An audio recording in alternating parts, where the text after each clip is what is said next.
Uh-oh. Good evening. Welcome, SpeedGaming. It's the SMZ3 tournament, I believe. We are in the... Wait a minute. Is this a round? I should have looked before I started. I'm sorry, guys. But anyway, this is the playoffs for the SMZ3 tournament 2025. I'm Scoob, joined by Bond. And we have mm2 and tonytyoung here for game one tonight. Goes without saying, I'd say at this point, but good match incoming. Yeah, no doubt. Tony, one of the lower seeds, or I guess higher seeds, lower seeds, taking out Andy, a couple other big names, and then MM2. He's one of the top runners of this. He's one of the creators of this, so he should do pretty good. You know? Yeah. So this timer, this is from somebody else in the SM community. I haven't seen it in years. When we did, I actually volunteered for SpeedGaming, and they had a rule just shut it off. But we'll endure tonight. Just put your finger over that part of the screen. You should be fine. Yeah. So I did see, we're going to see it again here. I got Metroid prizes here at Dungeons 2 and 3. Did you catch Eastern? I don't think they've done anything in Eastern yet, but it was power bombs. If that's what you're talking about. No, I like the prize. Oh, just been a crystal. Yeah, I didn't see that.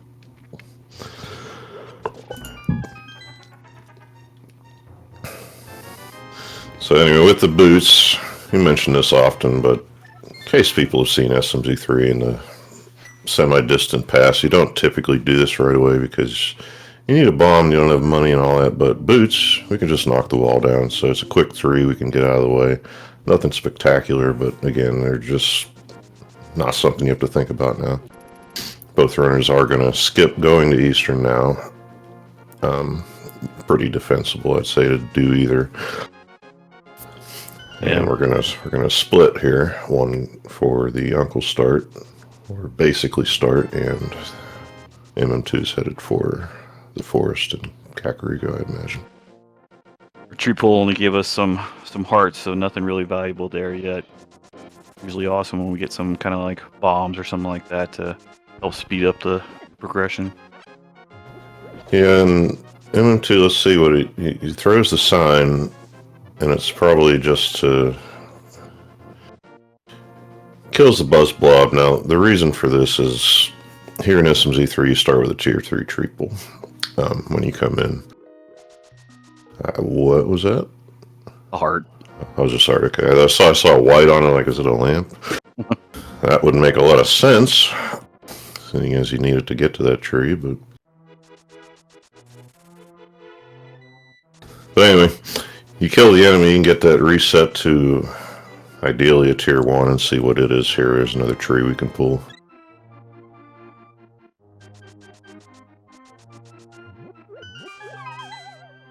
Yeah, I enjoy SMZ3 just because it's a lot of near 100%ing, what seems like, the game. And so you get to see just wild combinations, but also fast and effective, elimination of bosses and dungeons and all those kinds of things. So it's pretty cool.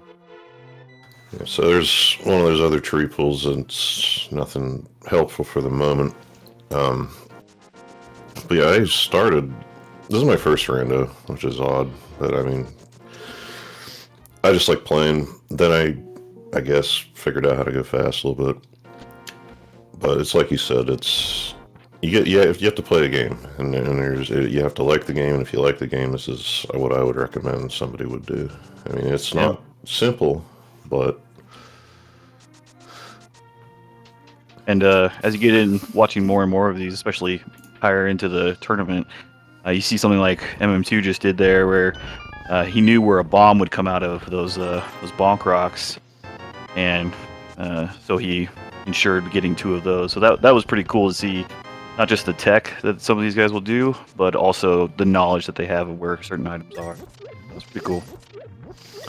Yeah, the game knowledge is as important as being dynamic with routing and things like that.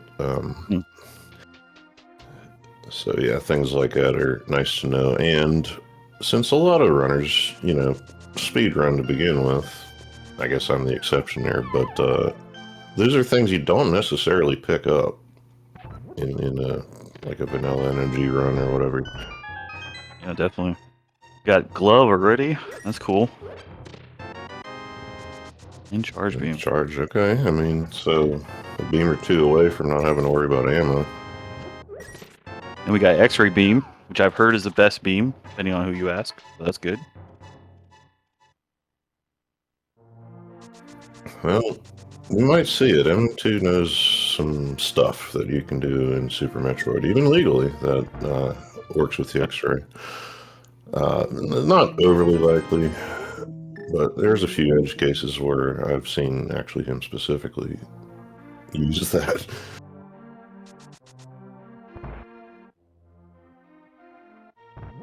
I know MM2. I've seen him race plenty of times, but Tony's I haven't seen him race many times, but seeing what he's been doing as far as the tech and all those kinds of things has been on par with some of the greats like MM2, Andy, all those guys. So we'll definitely in for a good race as far as what they need to do to finish the game. Yep. Tony's been around a while. Hasn't been in SMZ3 much lately. Here for the tournament, went on to I want to say map random and a couple other things. So I would say rusty compared, but again, I don't think you get to this point in a tournament with any remaining rust. Indeed. We're finding some good stuff for Link to the Past. Ooh, a bottle. Yeah. Go Better get that because we're somewhere near the turn-in spot, so it could be a big pile of nothing, but yeah, I hate to find out it is something. Yeah, one of my first races that I ever calmed was Tony versus Andy, and the bottle wasn't one of those things, but it was one of those one-offs that people just don't usually check unless they're readily available, and those one-offs hurt both of them throughout their series. So I imagine they're gonna make sure they check those one-offs as often as they can.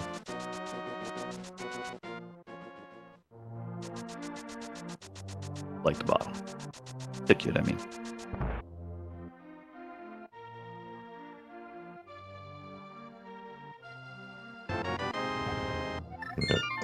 So a weird thing I never really fully understood, but once you get the item in sick kit, you can immediately save and quit. It normally locks you out. So no love there. We're out of here.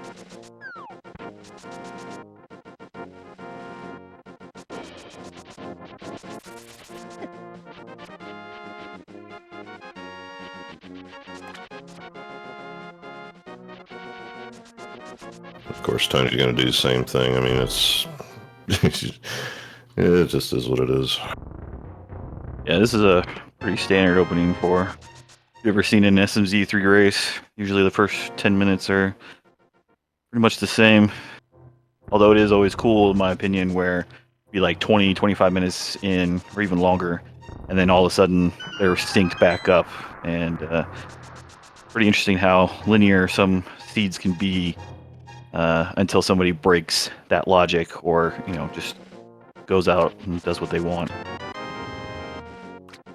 So now Tony, a little bit of a difference here. Now this is probably clairvoyant. You can buy bombs, but you don't even have the money. If you don't, you come in here and you can farm rats a bit. It does take some time, but I think based on what we found so far, this might be the thinking of we just need some weapons here.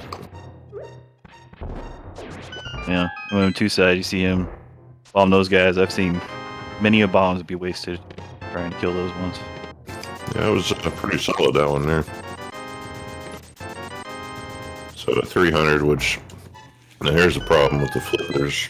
and all that, and the glove too. Both of those put Zora in logic, and we're getting there with the money, but still far enough away. Tony's going to check the back here. This is directly from the glove.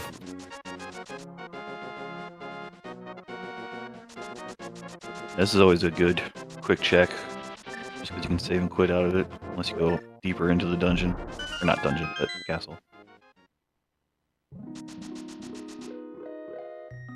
And talking from chat about the Houlihan, 225 rupees from the error handling zone of Link to the Past. So, you know, like sometimes I open with that. I used to do it all the time, especially in here because the checks you have available are a lot of times allocated for Super Metroid. So you might think that, you know, it's worth getting the money, and here maybe it would have been, but we'll see what these 3 that we can do turn into.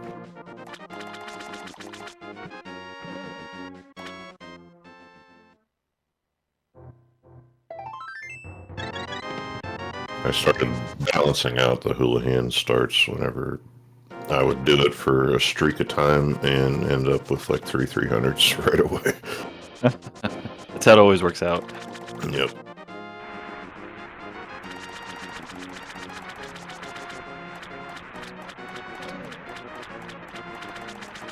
Oh, by MM2 checking up here, I guess he's gonna kind of like just forget about Zora probably for a while.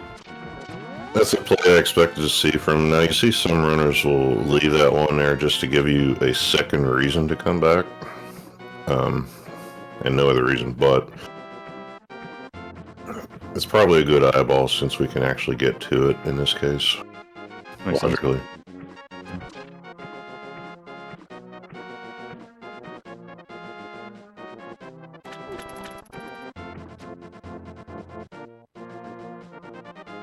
Well, the kid had bombs. Let's see what the guy under the bridge has. Not 300. We feel better.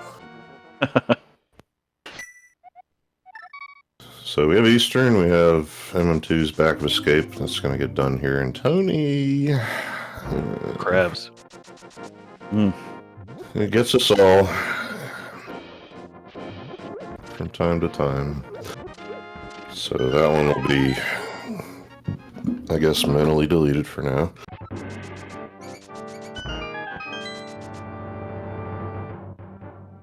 I imagine they hope when they're racing that it doesn't come back to for them to think about it, because once they start looking for those one-offs, it always plagues the back of their brains. Yeah, well, thankfully, you know, Zora isn't done yet, so if you're gonna die, I guess die not at the last check in the line, and now you know, just have to revisit it at some point as well. Sure.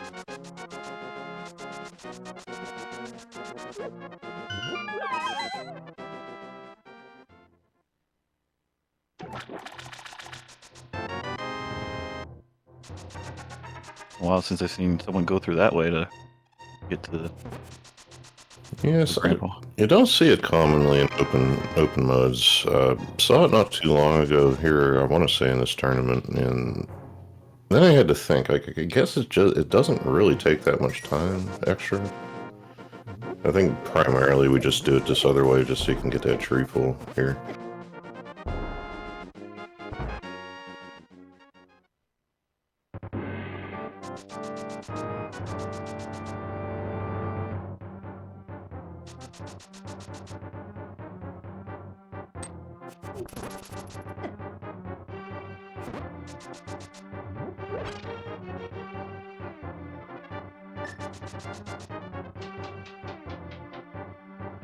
So basically synced with the, you know, exception of Zora getting missed on Tony's side. Yeah, this is one of those checks that I wonder, you know, is it worth the time allocated for it? It always seems like this is one of the longer checks, especially compared to all the other shorter, more valuable checks that they could be doing, kind of thing. Yeah, it always feels a little odd, like you say. Like I understand I guess the problem is that it's available right away, and if it's something like you have a hard time finding a reason to come back here later. That's a true story. I have seen some go modes happen at Uncle and things like that. Oof, that would be rough.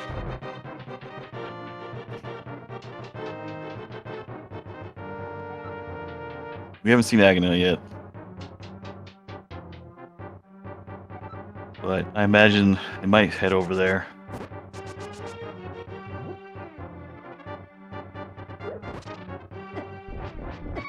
Pichu suggesting that it might be more pedestal, which some would call evil, but definitely an interesting possibility. Yeah, it is certainly common, and it's like this. It's a long trip toward a check or two that is available right away. So it has things more often than raw numbers would suggest. That's why some people just choose to go down there right at the beginning of the game, and you're down there under a minute, just in case. I mean, I haven't seen a ped seed in a while, so I wouldn't be upset if it was required on this, you know? So. Oh, there's your Houlihan over there.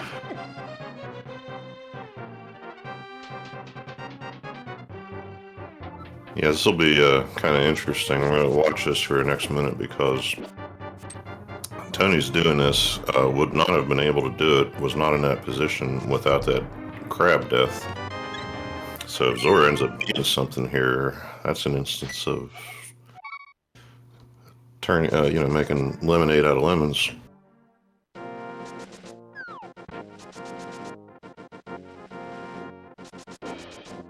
Which is sour either way. No, I apologize for that one. Okay, never mind.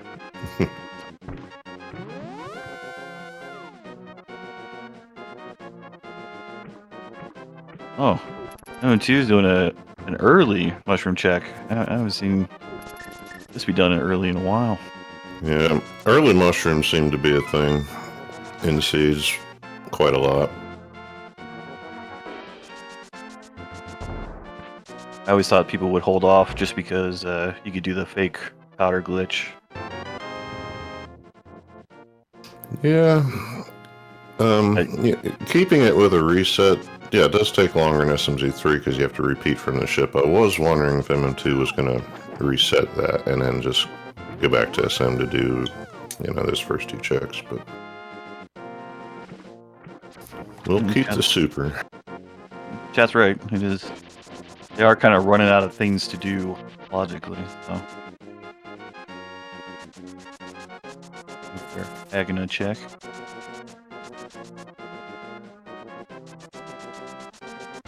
At this point, I am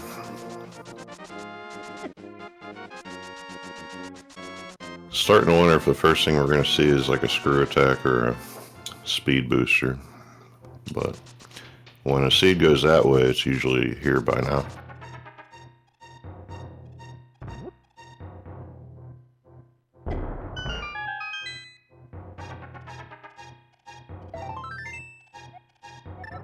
And so Tony's going to work this out here, grab himself a green potion here, even with half magic. That's usually where I draw the line on that, just because this takes a little longer than some other randos. Gotta sit through the text, but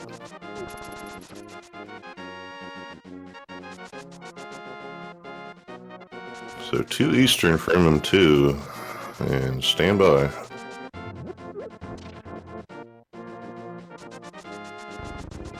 I don't know, Chad, what do we got? Is it going to be something amazing, or are we going to be bust?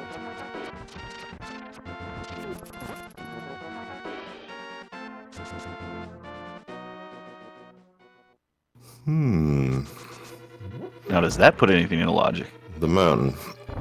Ah. So that's interesting because, we generally don't need the lamp, but that is a big, big pointer for Tony. He's going to follow this immediately. And no blame on that one.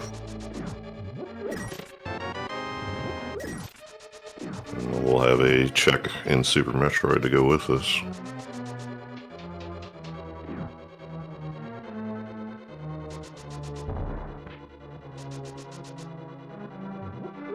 So still TBD, but that lamp actually could be bigger. Yeah. He brings up a good point too that Eastern Palace big key chest now becomes in logic as well. That one dark room or two. The cool part with the mountain, the thing is, it's like, since there's multiple ways to get up there, especially in SMZ3, you have the added one if you can get through Super Metroid. Going this way doesn't really come up in the thought process, but that lamp just says, "Hey, go do this." Hmm. Well, nothing from the old man, unfortunately.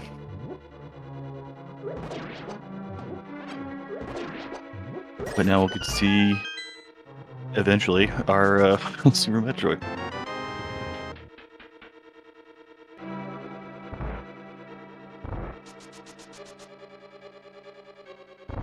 Of course, the shovel. Yeah, mirror for that one, so thankfully it's there. Did we just see our morph? Yeah, I Okay. took my eye off, but I'm going with that. I'm pretty sure it was morph. So looks like the logic was that way. Yeah, I mean, basically Zora had it. That's kind of how I'm looking at it for the purposes of the seed. Tony is gone. I'm not sure how many power bombs we found here, but either way, there's a big chunk of Super Metroid open now. Oh, we got 3. Okay. Oh yeah, we're stacked. So it's just off to work for Tony. Yeah, nothing in Eastern, so we'll see whether he breaks that logic or he tries to get to Zora.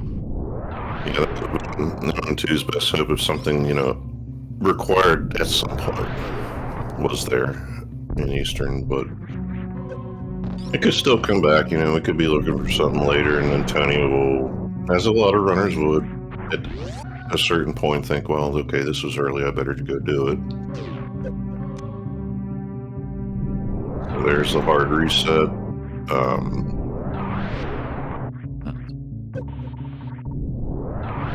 M2 is, I guess, headed down to Morph Pedestal, and it'll be the same as Eastern. Maybe something's down there, but we do know now that no matter what's down there, he'll have to come back to that area. Maybe he'll check Mountain on the way. Oh, wait, never mind. Wrong portal.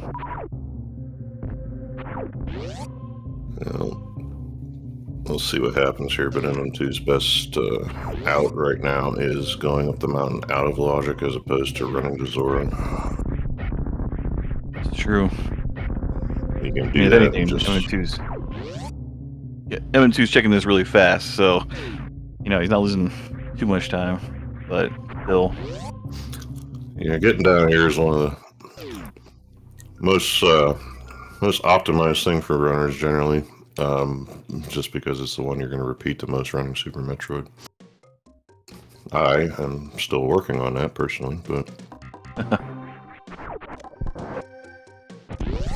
well, hey, anybody that can run this game, where you're running 2 separate, control schemes and abilities and all that kind of stuff, mad props to you. So either way, kudos. But so far, Tony hasn't found anything of value, unless you count the cape, which we won't know anytime soon. Space is nice. M2 is just probably about over this right now. Let's see what he does here. He still doesn't have the Zora money, so yeah, had to think for a second. I was like, he's probably going to go up the mountain here without that money.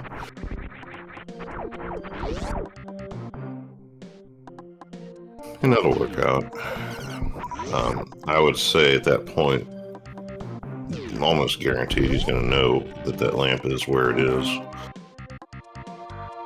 I thought he did this. Oh, now he's getting the money. Okay, so the juju I just tried to project did not work out. He's gonna go to Zora and do all that. I hate to see it, but it makes sense. Well, who knows? That lamp might be the only fire source for a minute. So Yeah, it's like Zara, you're saying. That's what I was figuring. If it's not a lamp, I mean, it could be a bunch of stuff. If it's not a lamp, this is the way to go. But he's going to be unhappy here shortly. at least it's early on. Not one of those things holding you back. One or two items missing kind of thing.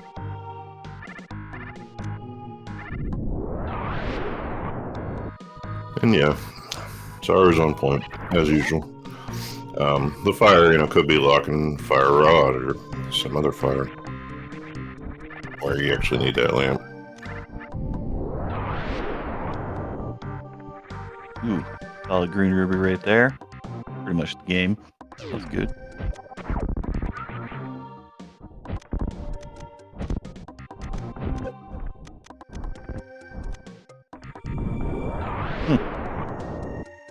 Very nice. A mirror.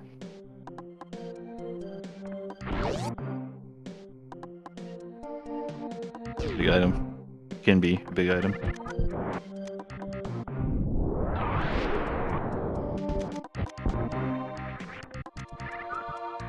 I do think it's cool that some items super important when it's just one game, but they become less important, almost trivial, when you combine these games, like the flute, where flute lets you get to places faster, but it may not be 100% necessary because you get to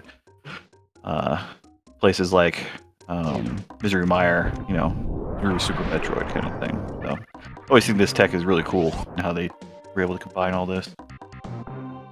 Yeah, that's what I thought. Right after, a little bit after COVID started, and here I am still. So I mean, don't look now. The wizard responsible is putting together both NES games with these and calling it quad, and might actually go past that at some point, and it's just this whole thing. Wow, that is cool.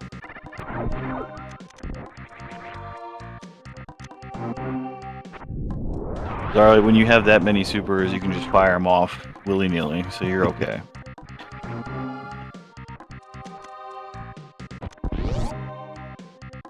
Too, yeah, gonna try to make up a little time with the hover here, and gets it. Thankfully, they have to have some confidence for that one. That's a big trip if you lose it. I remember for a while it was only a couple runners were doing that. Now it seems to be a little bit more prevalent. Some of the higher races and that kind of stuff. So we'll see. No, Tony's movement is on point. He does. Like I was saying, I hadn't seen before, but like Scoot mentioned, he's been around for a minute, but seeing him do this, not knowing who he was pretty cool. So, M2 checking something that Tony didn't check. These landing PBs. That pays off. Yeah, we'll see where he goes after this. Might end up just choosing to go to the right, which is something that I didn't do for a while, but I start doing it more now. Just because Red Tower is one of those ones that also seems to be overloaded.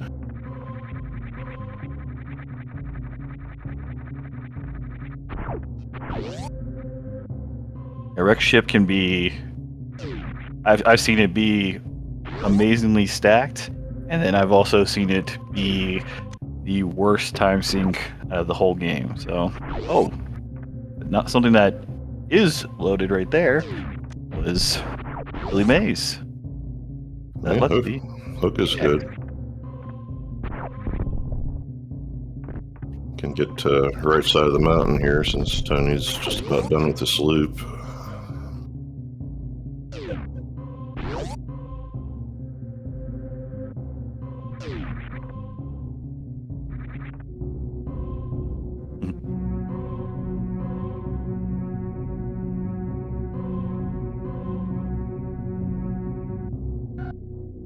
Yeah, I wonder if Tony will go to wreck ship or what he's gonna do here.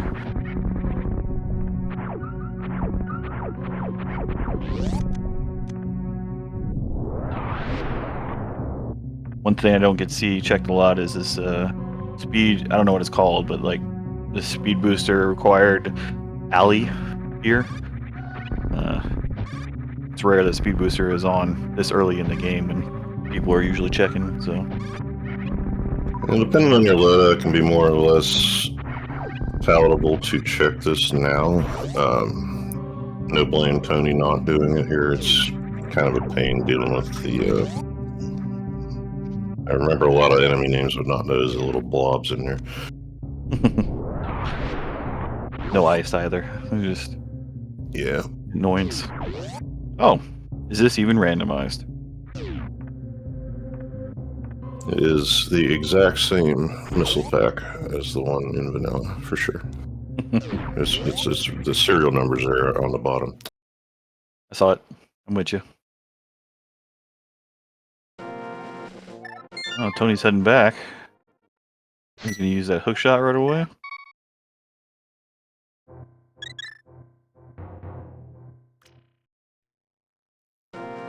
Yeah, I kind of figured, like I would, I try not to speak too soon. It's hard though, but anyway, yeah, this is an okay move to make. Now, maybe if you find a hammer when you don't do this and you miss out on Hera, that's a thing that could cost you, but I think this is a better place. See if you can pull some stuff together before going into largely linear parts of Super Metroid.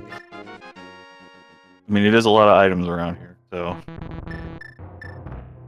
chances are pretty high. Sorry, reminding me we have a mirror. I forgot. That's actually the only reason I said that. Thank you. Smart. That's how you get the chat involved, right? We always appreciate that. Yeah, I do that a lot, and I'll forget we have something, or I'll be thinking of some other seed I did. But yeah, mirror makes that whole point kind of moot. Oh, and speak of the devil, there's our hammer. Nice. So it's all tying together with said mirror. What's he doing? So maybe you go up and check Spiral Cave there, but could easily just do it after Hera and Spike Cable. Just have to wait. I mean, we don't have a Moon Pearl, so we're not doing that anyway. At least Hera is worth something, and it's a Super Metroid medallion. That's good. Oh. Okay, well, Swamp Thieves and Ice being the green. Huh, okay, well.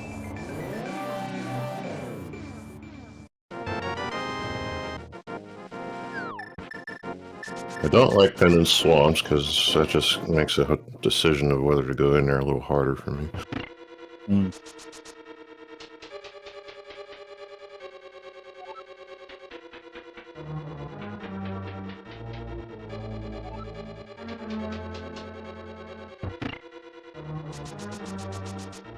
Swamp and Mire, those are those kinds of dungeons that you just hope that you have to go mode, or can go mode. You yeah. Sucked in. And then that hook shot being available there is another one, like, well,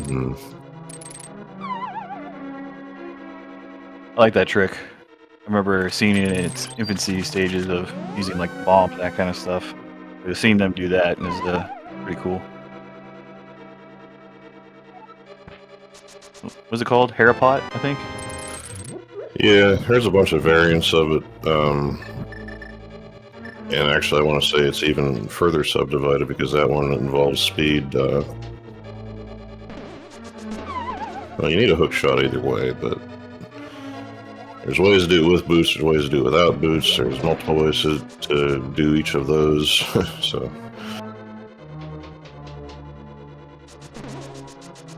Oh, okay. I didn't realize the names changed depending on how you get into the pot. Yeah, and, well, they're mostly based off of people's names that discovered or helped discover them, I guess. The one I do, what's is it? I can't remember the name now. I should, but I don't. As long as you can perform it, that's what matters.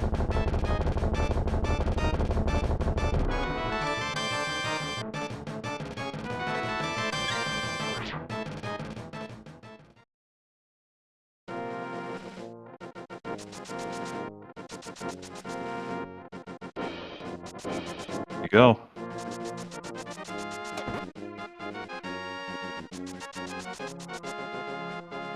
We finished off Hera pretty quickly, so that's good. Yeah, I'm terrible at keeping track of items. I don't know if there's one left in there or not. I don't think the key showed up, so. Oh, we saw both. Okay, so the key's just whatever at this point.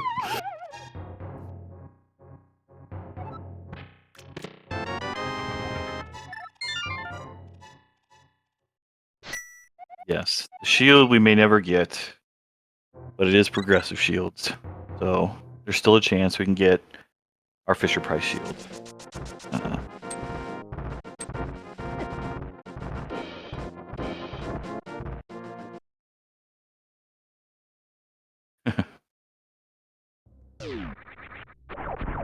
Go back to Metroid.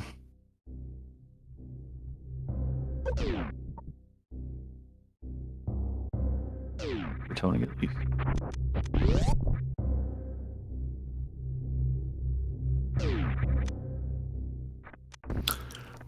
Yeah, I know I was talking about get this check where I ripped them out in the first point, and then I guess I forgot to pay attention to make sure it actually happened. So it didn't. We have a book there, which does, mean that now we don't know what ether tablet would have been.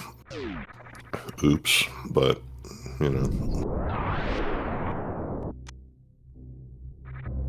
I guess the game transitions just take some time. I don't know, I checked this because I usually will forget if as a reason for not checking it, and then when I do that, you know what happens. Mm-hmm. Seen people use those trackers where that, keeps track of how many chests they found and all those kinds of different things. A lot of information. Yeah, I wouldn't be playing this without one, to be honest. I don't have that kind of brain, but you saw here MM2 is talking about getting across. You see it again with a little loadout. You can turn around and do a deboost with some quick fingers there, and life becomes easy. Yes, mastering that, though, is not as easy as they make this look. So. Well, that one for sure, just because I know this. The keyboard helps with that one, and MM2 plays on the keyboard. At least Super Metroid. And we did just find King of Samaria on ice. So just like it was pointed out, Speed and Varia locked King of Samaria. So. See, this is a good one. Tony betting that this check here would be nothing, and unfortunately with what tends to happen in Crumble Tower, you might make it. I hope it makes it. Just one more. There it is. Okay, cool. That was scary. But yeah, checked it and turned around the first point, made it all the way through the door. Oh. Wow. Yeah, the Deskigas or something. After all that, it was a good handling of Crumble Tower and just unfortunately wiped away.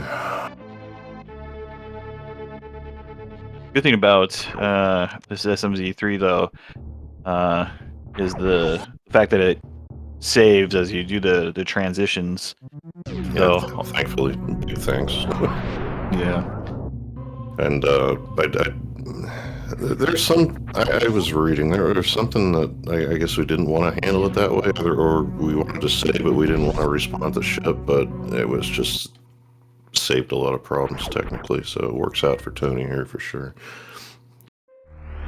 Well, he made use of it. He checked BT, which he skipped before, so he's effectively routing.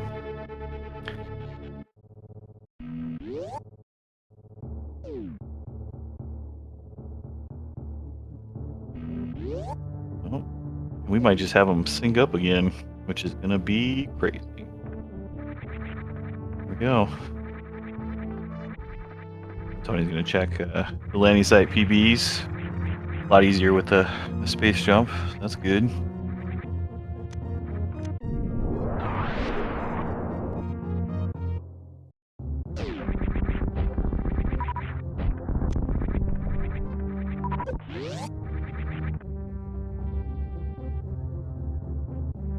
I've only played the SMZ3 a couple times, and definitely not in a race, but I'll tell you, I did not ever skip any health on Link to the Past side or Super Metroid side. So when I see them do that, I'm like, you guys are better men than I.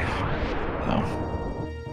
Yeah, it's something that I've thought about a lot, where as you just improve at the game, you find that you need to pick up health less, and then that just... It's time, so like the more you get hit, you spend the time getting hit, and then you spend the time recovering from it.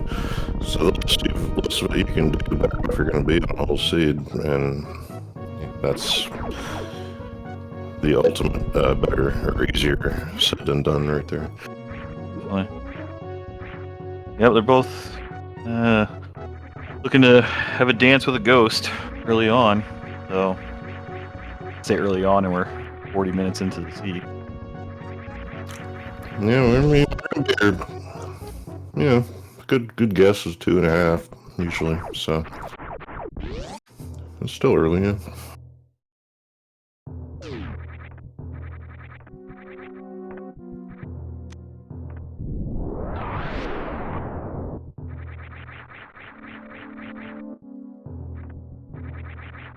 Alright, as long as it's not an ice rod hunt.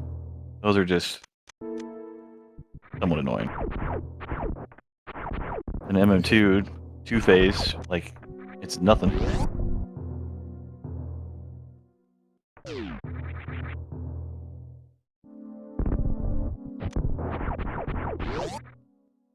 Let's see. Tony. Challenge him. Hopefully. I don't remember. Do you know if the seeds, like, the randomness of having, slow or fast phases? That's not something that's really been able to work out, I guess. I think it's but yeah, you're gonna get a different pattern here. Okay.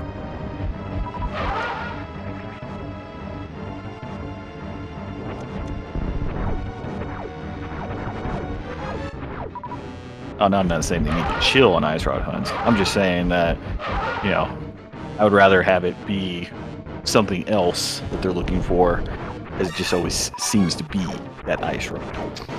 Yeah, seeds have to chill on ice rod hunts. That sounds like something Blind should say.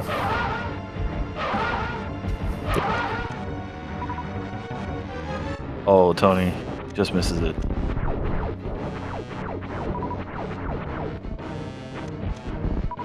He's rewarded with it slow. That's unfortunate. While MM2 handles the spiky room of death. We all thought today was closer, and is one missile off again. Gotta love that. Are you a save before you go into spiky room of death guy, or are you just go for it? With a power suit, I am. Even with a bunch of tanks, because I just feel like you make one mistake and you're trying to recover and you make 10 more. Yeah, that water can easily sneak up on you.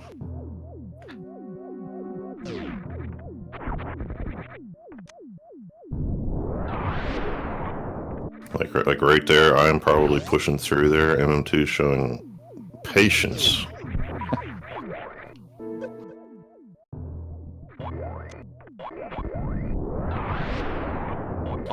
Now getting out of that room, whatever that was, that I don't know what that was. I think that's like an accidental KO. Which sucks, because that hurt. Yeah, I mean, you can do down grab there, but being M2, I'm guessing there's something there that I just don't know about.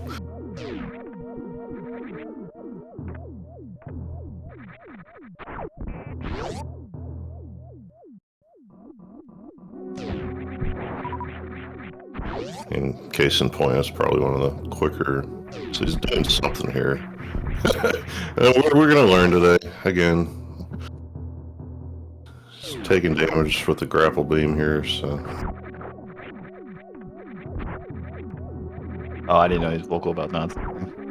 He's living on the edge. I'm over here sweating for him. What's going on with that? Jeez. Okay. I wanted to pop reserve. That's part one, I guess. Maybe he's gonna crystal flash. I don't know.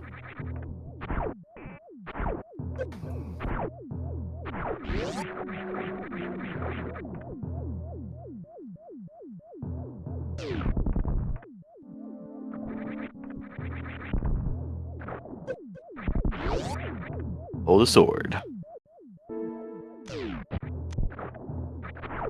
Oh, he's skipping. We'll take the sword. We don't care about the bottle. Here comes.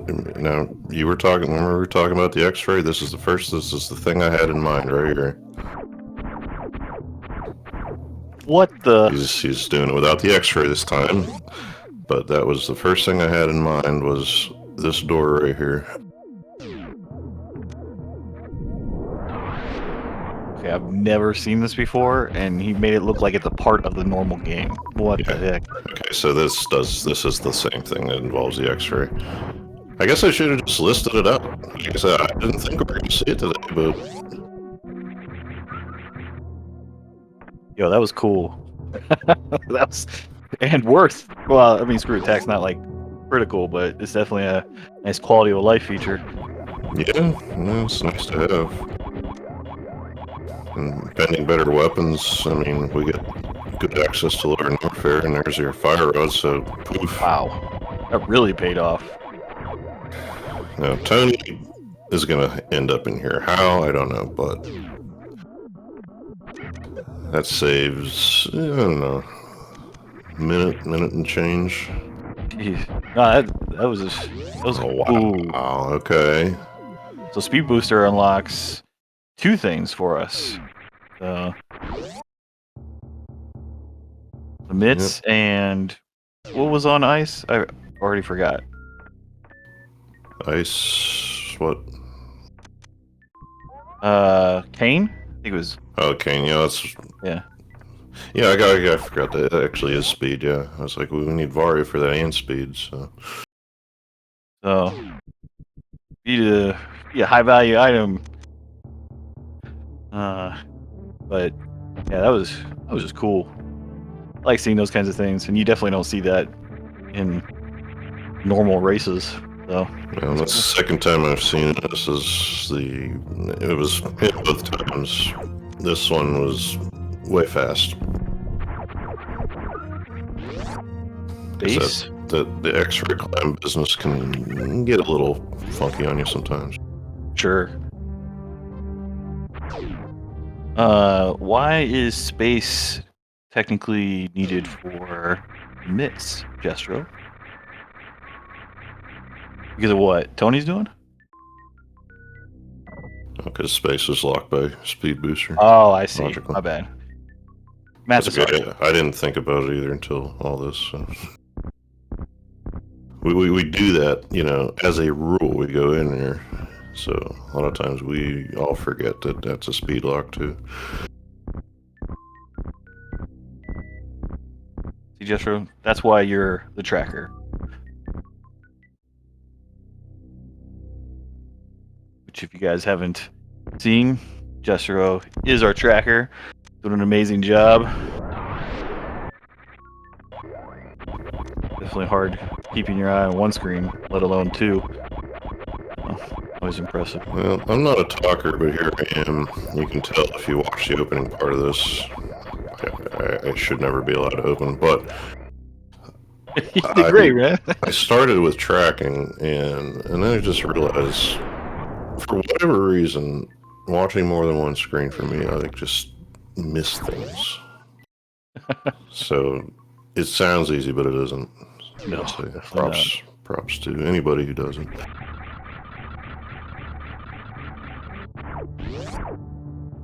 Speaking of X-ray, it doesn't look like there is anything.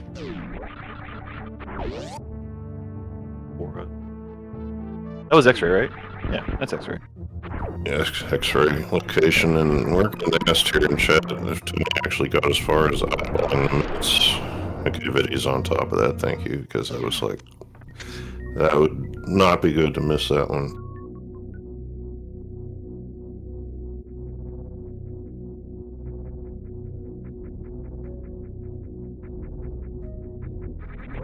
Yeah. MM2 cutting some time off of just the little things, including movement.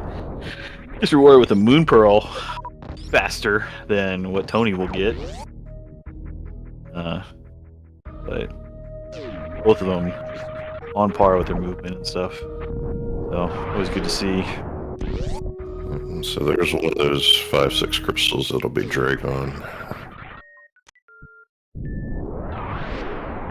MM2 putting an eyeball on that just so we know where. I mean, we know we need whatever's there, but it helps to know where those are sometimes.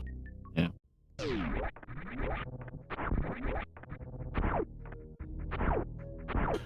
Reminds me though, this whole thing. My first tracking job ended up being. I was like, oh, I'm available. Let's do this, and it was Super Metroid multi-world with 4 players on it. And they're like, well, we need 2 trackers for that, and the second one never showed up. So that was my first tracking job, doing 4 screens with no fanfares. That was some memory. Yeah, yeah. But you know what? It was successful, right? So For the most part, you know. no, it was successful because you got chat backing you up, those kinds of things. Well, you definitely have an excuse there to screw up. You have a very valid license in a case like that. Nice quick heal by MM2. And that's the other red right there. So Cray Dragon, and we can go get our pyramid fairy. We care by then, but high jump is nice. But continuing to just go through the motions here for everybody.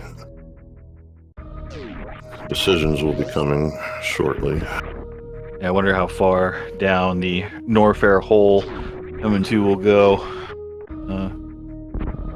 'Cause he's definitely comfortable in handling some heated rooms. Well, you might check Ice and Crumble Tower. Okay, Moon Pearl at Spazer. Had to be somewhere. That speed probably isn't going to take too long to show up either, I don't think. Just not sure where at, though. Hopefully for their sakes.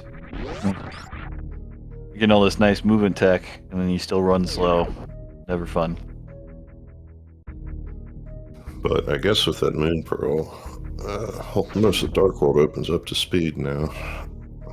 Except, of course, the Midslock part. I gotta look at that again. Tony blasting all 3 super blocks to get through there, which, sure, if you have the ammo for it, but usually that slows people down, not Tony.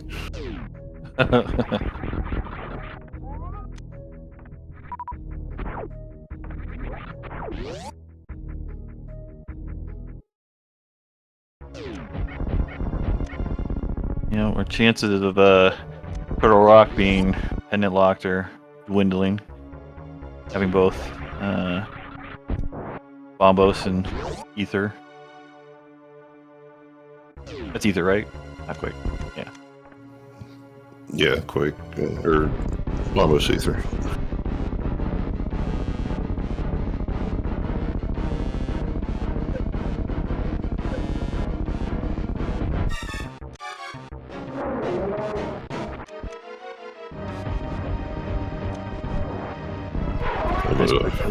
Another piece of patience there from Tony.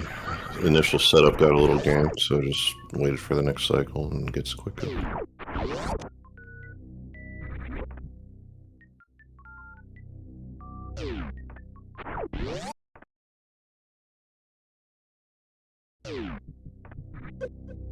Nice.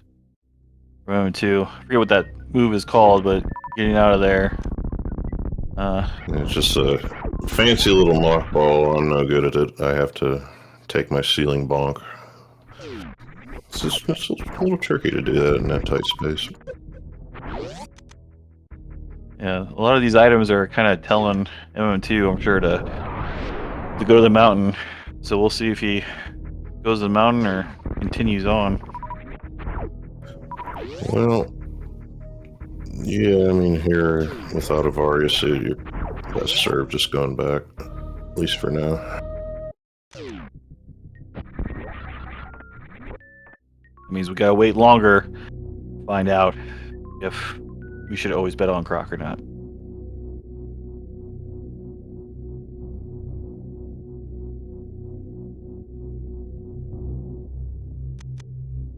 X-ray is getting to play.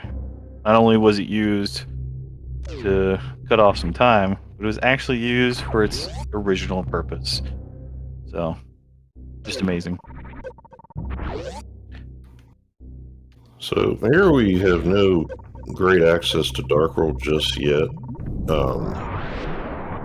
You kind of gotta wonder how bad this is going to be. So if you have your mitts available, do you push the remaining parts of the light world to find speed to get those mitts, and then maybe the hammers after all that?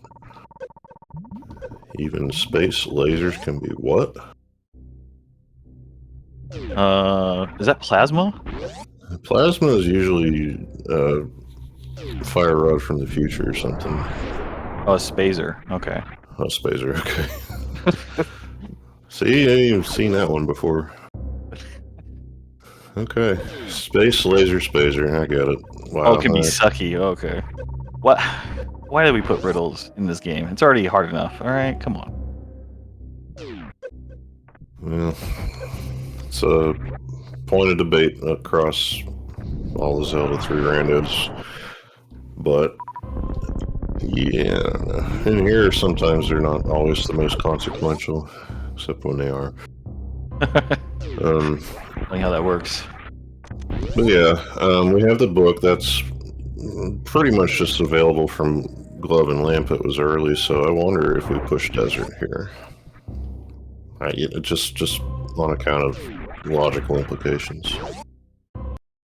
Well, MM2 is gonna hit a roadblock because he doesn't have a hammer like Tony had when he was up here.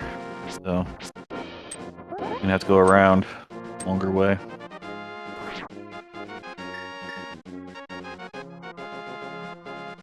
MM2 using the cape. Hold arm. Haven't seen that one. It worked.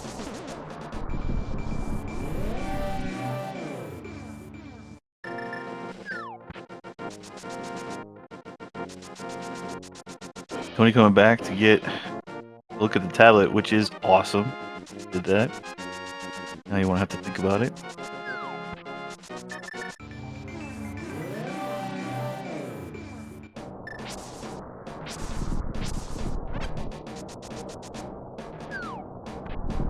Oh. Checking the cave early on.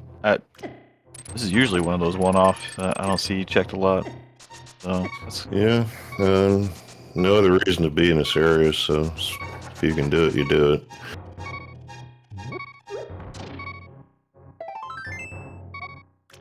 Oh.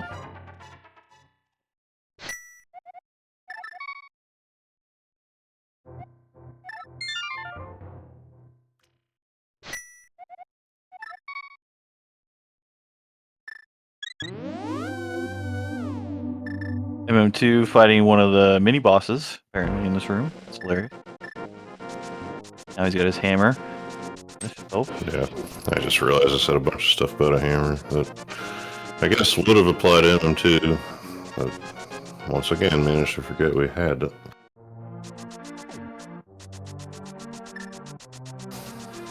So now we can go to Dark World.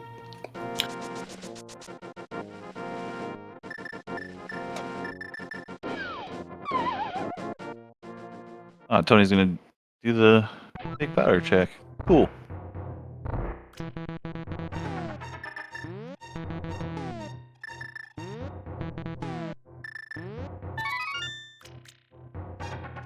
was concerned there. The only thing that matters is the period of time that comes from when you hit the cane to when you pause.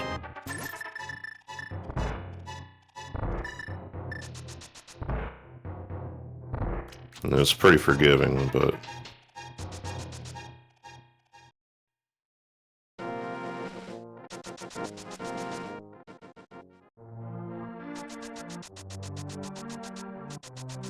Bloopy. Yes. M2 and Tony doing the same thing. Crazy, an hour in, and they're almost doing neck and neck with each other. It's pretty crazy how the seat is forcing them to go this way.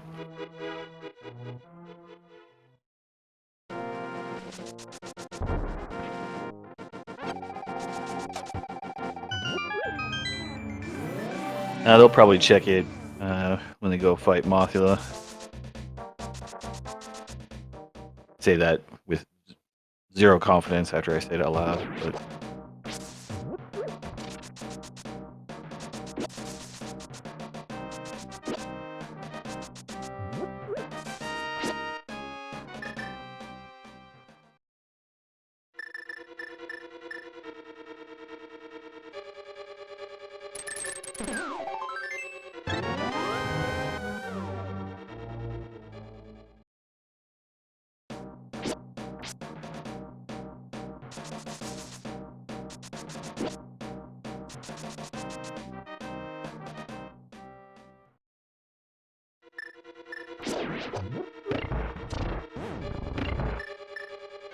M2 needs to be a little careful. He's kind of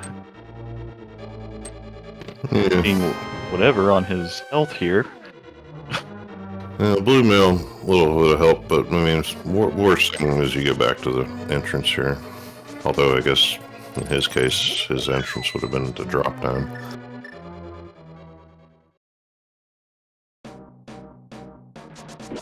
Now Tony just, I say, yeah, we all have what we need in here, but I didn't see what was actually in this big key chest.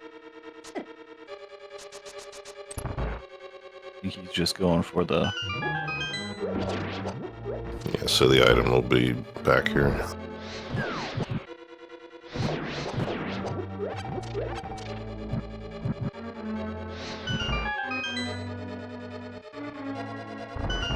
M2 probably doing that just so he can get his health back.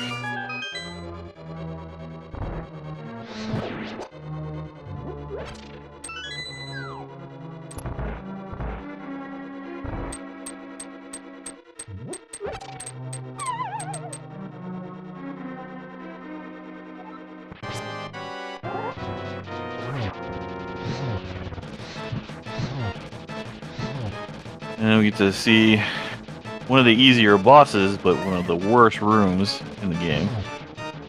Not the worst room, wouldn't dare. One of them.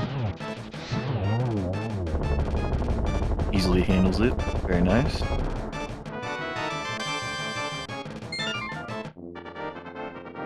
It's bad.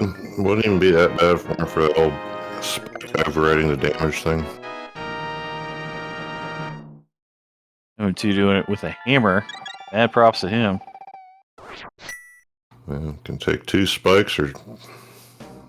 Yeah, I'd say he's on 2-hit territory here. It's just not where I'd want to be.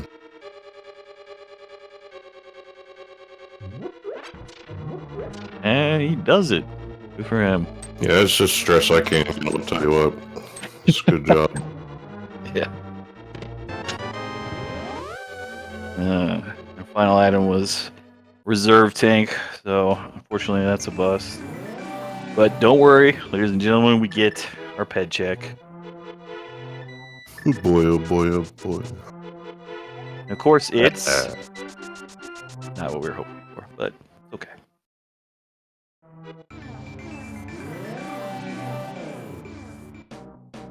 It is dead, unfortunately.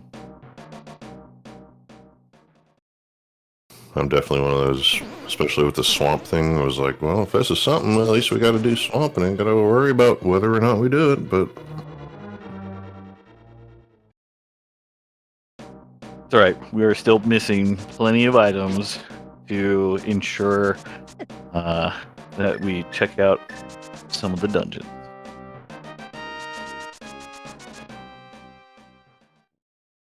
Looks like we're just gonna complete our necessary dungeons. First, though, we're gonna get a nice cape check, whether we need it or not. It's not.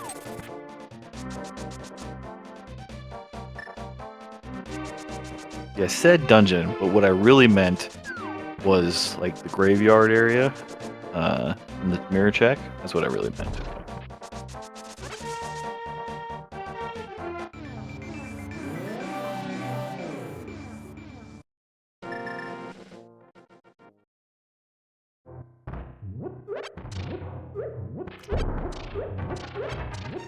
Ooh. Tony's character not working out as much as they should be, so their bomb throwing game is not as strong. That's unfortunate. Yeah, picking up a bomb and picking up the Pawsoner is a slightly different piece of timing to it. I run into that a lot. It's just one of those little things that annoys you when you do this constantly. Plasma's... it's nice. In fact, actually, I'd say it's more than nice since we have our charge already. I think that's the one that negates the need for further ammo entirely. Definitely. Just right. We do get to see some microwave. So, Heck yeah.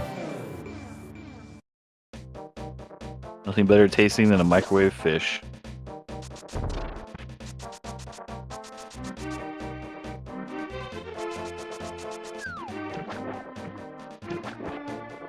For all our younger viewers, that is a joke. Do not microwave. Or shrimp. You can microwave anything you want. You're a pro chef. You don't have to anything to prove to anybody. You know what? You're right. This guy stole that from somewhere too. There's literally no comeback for me on that one, so that's the end of the conversation. Congratulations on your W. Yeah. It's a shrimp, and then the one before that also does respond to the microwave, Batoon, which I just call the Cajun Express. It's a solid name. Microwave snake. I mean...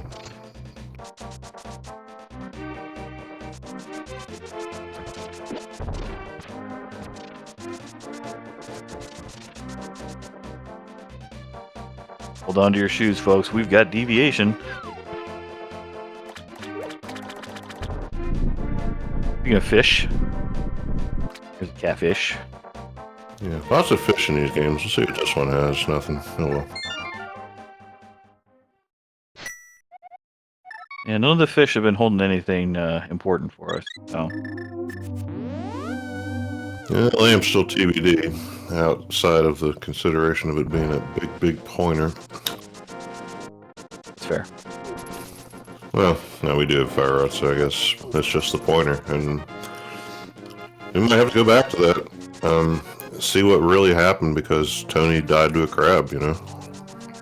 It could be a bigger story than you would think.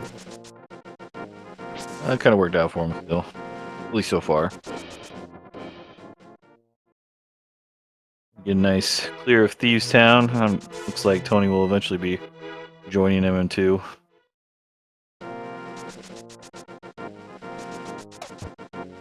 MM2 not going to complete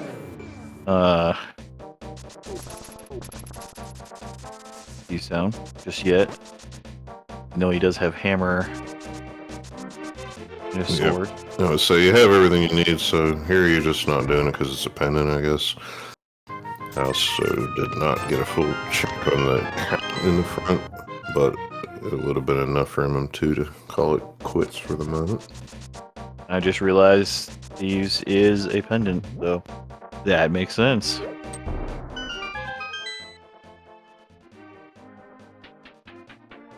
Yeah, it's never a good feeling, video, when you got multiple items in the back of Thieves Town, pendant Thieves Town.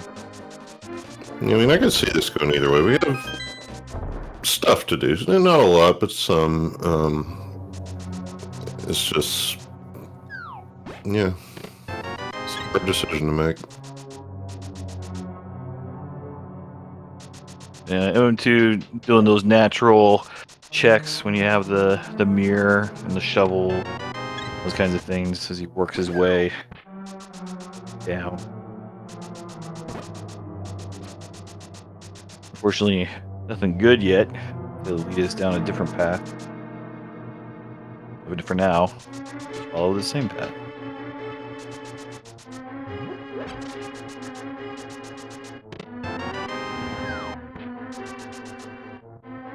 Alright. That was a whammy. Unfortunate.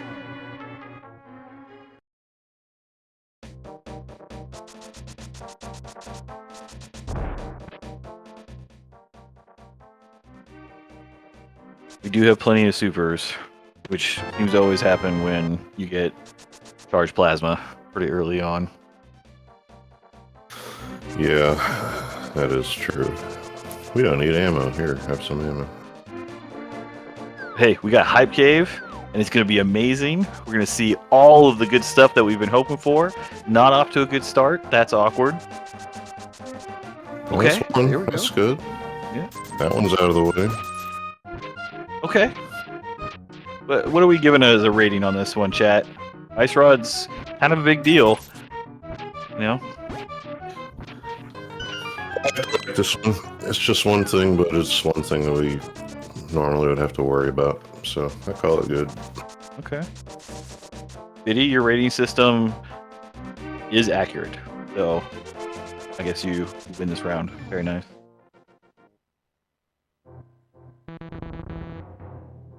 Just because it's nice. I like it. In before we're looking for Quake to get into Mire without a flute to get back to it easily. Why would you put that on them? Yeah, because I play this too much. Okay, that's fair. All those seeds that did that to you, Yep. you want to others. Very nice. Swamp Palace, also a pendant. Surprise, he's going in. Yeah, you're nearby. You've been thinking about, like we all were, and you might not, I don't know, see how much happens here. Well, so, I mean, there you go. That's nice. I don't think that's going to be required, but I think it already paid off by coming in here. Yeah, it doesn't rule out or unlock anything, does it? I mean, I think the way it is now, we could have a thing where we need that in case speed is down a GT or something, and we have area first. So a couple of situations I can think of. Okay. Where that maybe we do need it, but That tech that M2 just did, where he kind of like skipped that one like key door. I think it's fairly new, but the first time I saw it wasn't too long ago, and I just thought my mind was blown that they were able to discover another secret after this game's been out for what 40 years, kind of thing. It's just kind of yeah, and it's funny too because a lot of them are very, very simple implementations of tech that we knew. We just weren't able to apply it in certain places. When I saw it, I guess I told myself, well, that figures because there's gravity there. So definitely had to come in a swamp. Although it could be argued that we don't really need gravity either, but Seed says you do. I kind of said half a thought and got into another one and I lost it. Sorry about that. oh no, you were just talking about the tech, how simple it is. Well, because that room with the statue where it is, it's like it just looks wrong. So to me, no surprise that that's breakable. The way it's laid out, it's funny how many people hammer away at this game and it takes this long, and yeah, just they've really new player found it actually. Oh, that's cool. Yeah, that's cool.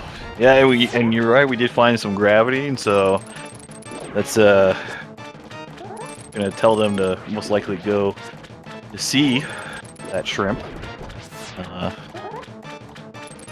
see where they go with it. Yeah, it's definitely needed logically.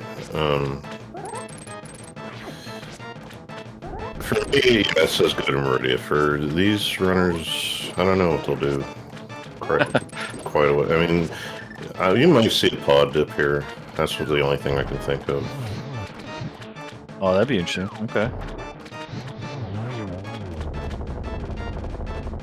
If you're new to SMZ3, gravity does not protect like it did in the vanilla game, because that would make Aria somewhat obsolete. Yeah, I guess it's just a matter of coding in that regard. They just assumed you're going to have Varia, so they just had gravity do all the things.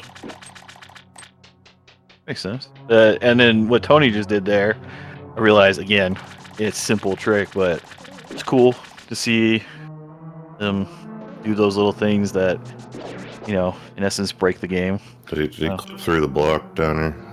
Oh, Yeah. Okay. Yeah. So that's a fun one because it saves 0 time and carries a bunch of risk. People do it for swag, so it's kind of fun.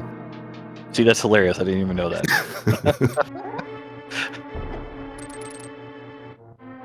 Unfortunately, it didn't pay off. There's nothing back there. So M2 is going to be not rewarded coming back in. But gotta check it if you make the time coming here in the first place. Yeah, you can make a case to leave here, but usually make a case to stay.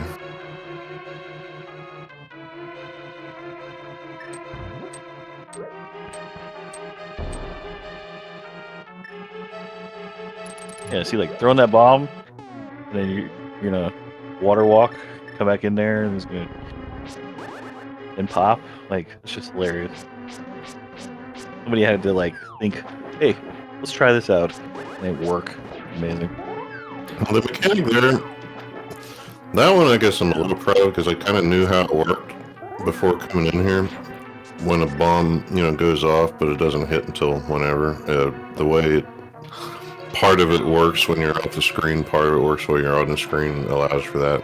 Like, you'll see it just playing normally, not trying to, so I guess I'm saying I could have figured that out if it wasn't already figured it out. That's just cool. Just growing up on this game is seeing how that works. Just those little things, they're cool. But now that we're all swagged out with a red mail, I imagine they'll just be running into as many enemies as possible because they just don't have a care in the world anymore.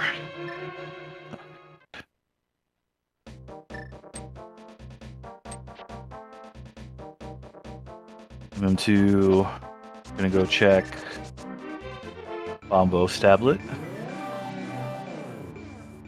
while Tony fights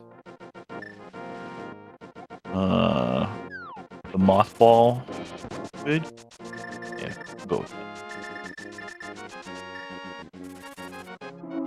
Giving him a couple of fists here. Ideally, you'd get 2 puffs and spin and kill him.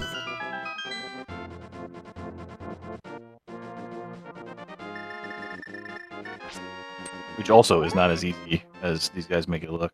So pretty cool. And then all these extra fire hits by spamming at them. New little tech. Well, M2 gets to explore desert as part of his routing, so that's we'll see if that pays off. Yeah, I mean, it's like you say, it's the routing really is the biggest boon to this, being able to do desert now with everything else that was just done, since all we have is book access at the moment. And it is required, so you don't have to feel bad about coming in here and doing it. It's just that after that flute, you're like, well, I mean, you could really hope it could come in here without the book, but you kind of need mitts for that, and the speed is just in here. At least they're doing it with the mirror and boots. Doing this without the mirror and boots or just the boots in general, makes this dungeon a slog. So Yeah, maybe not the biggest slog, but definitely the walk here to get in takes longer than anything. And yeah, it looks like that was it for items. So Tony or MM2 is gonna do Dragon later, since we know we're not being locked in that dungeon. Hopefully with you know, mitts and maybe a better sword, even though we have both rods. It's all we need really for landmine. yeah, I guess we're going to be going back because of Meyer being required. So makes sense. Good.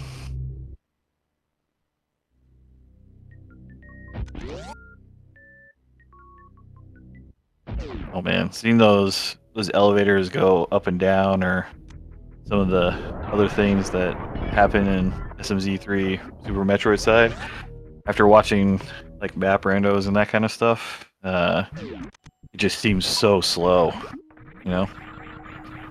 So this is fun. The Meridia meetup here will be from opposite ends as we see Tony headed toward the game portal here. And this is one it takes a while to get to from Zelda, but they're doing the same thing at the same time from different ends. Welcome to SMZ3, you know? Yeah. It's interesting too because, you know, I wonder if there's an item that would sway them to go, you know, another way, just because it, you know, requires a different check or something. Well, the routing changes a bit. M2 probably just thinks he's going to full clear this anyway. Tony might as well, to be honest. It's just how you do it from where you begin. Yeah. Whether or not you check plasma and check tool, though, that's another story. Almost didn't get the microwave plugged in there.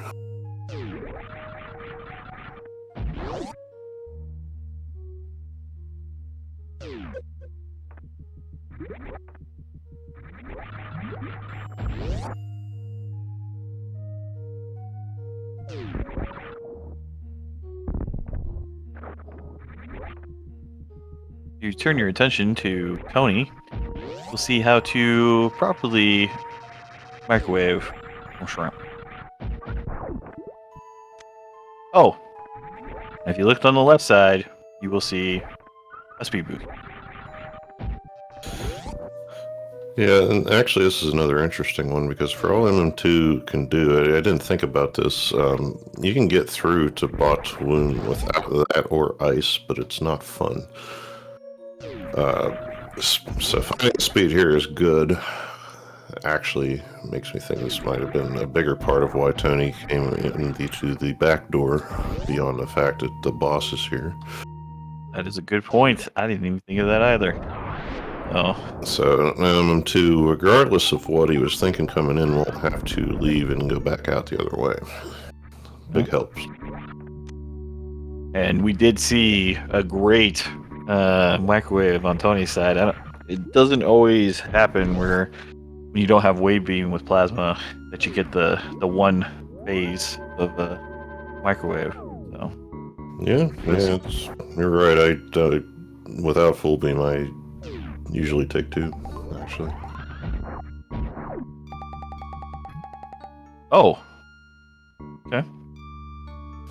Suits aplenty. So Meridia was definitely the play. Good.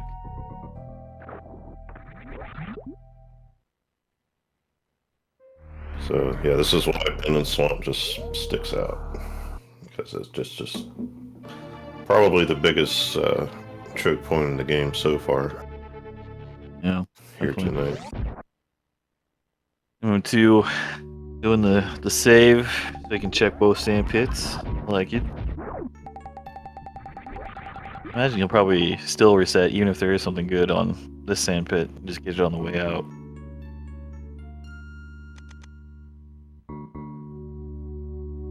Tony trying to get ahead of the yards movement there. You can get through to the right there. At least gives you another couple chances to get it before you have to reset.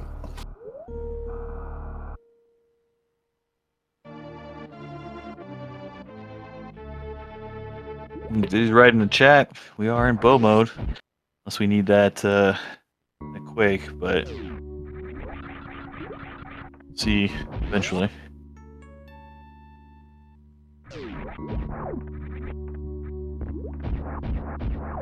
Hopefully the seed isn't one of those ones where bow is in, deep in pod, or well, I guess it'd have to be deep in pod. I've seen that before, and that's just one of those horrible checks because you don't check it. Yeah, it's not. It's bad when it's in there, as most vanilla or French vanilla items would be. But being SMZ3, I am putting my unofficial money on Croc. Oh, okay, all right, I like it. Microwave. Croc likes to have that stuff. Well, that would make the Croc worth betting on. So, hey, I'm all for it. It's a high payout bet currently, because it could just be on the way to or from Ridley, and that's it. That's fair. That's fair. A nice full halfie by mm2. Very nice.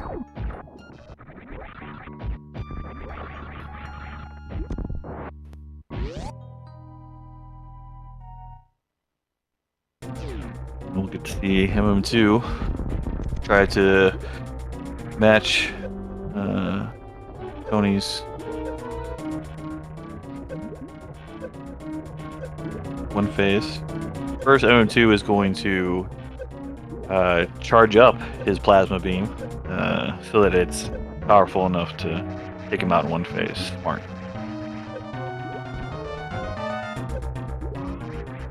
Got a little bit of a hiccup from a turret there. I think it's enough. It just got it. Well, that was a one phase technically. Well, that's good. It's been a minute since I've seen the turrets actually bother somebody like that. So that's funny.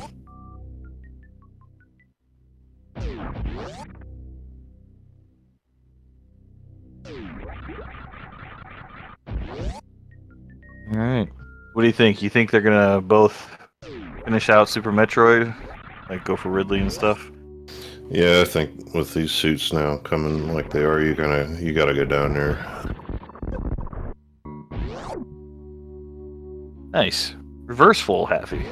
That's always cool to see.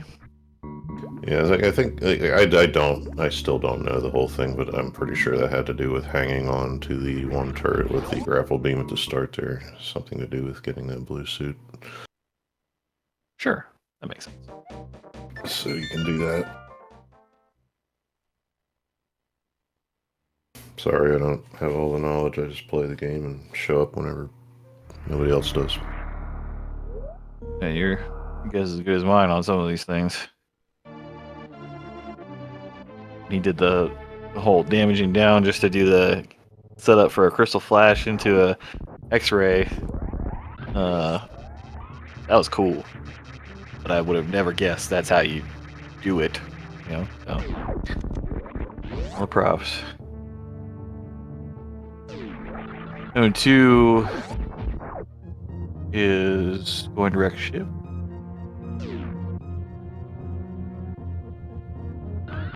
Look at them. It's just busy work right now, but Yep. Yeah, no, see, I know it sounded like I was confused why he was going here, but obviously I instantly remembered why he would go there, so all good. How the heck did you just fall down? Oh, is he doing the thing again? He's doing it again. I mean, I guess he kind of has to, huh? So. Yeah, well, okay, so it's not as much busy work as it is for some of us.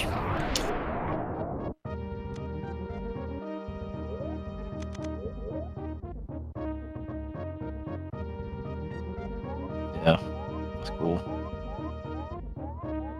It really does make it look like it's just a part of the game, which I understand my comment is not the brightest on that one, but it's just cool to see him do so effortlessly.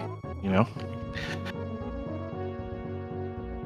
Well, the part it seemed.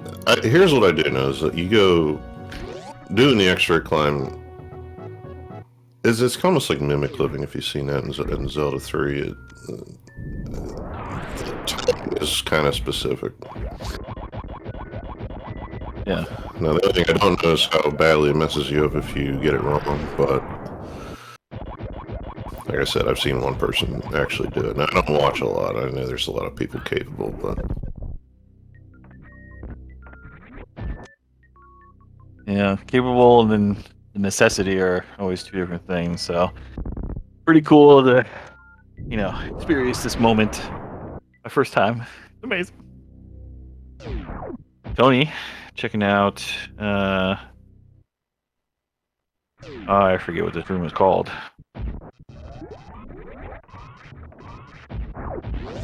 Oh, yeah, waterway. Well, Waterway. Let's see. No, that could have been big. I mean... Yeah, I don't think MM2 will check that anytime soon. Yeah, it's a one-off. It's one of those, again, nothing until it's something, and there's an element where I'd say it's safe to say we're at now where you think about making a play that your opponent won't. You take guesses on that, so maybe a little mind gaming, or maybe it's just something you wanted to do. It's something that does open up around this point, though. So an hour and a half in, and this is where we start getting that divergence. You think Tony's gonna go check that speed booster area? Because he didn't check it before? Well, see, this is the thing about it. That waterway does basically go with this. If you haven't checked either, you can do them both at the same time fairly easily. That's fair, yeah. So it's a consideration that you have whenever you go past the first time and want to check it or not. Oh, I think we're gonna get our anthem played. That's good. If you haven't stood up the entire time we've been doing this, now's a good time to stretch and get ready for the bird anthem.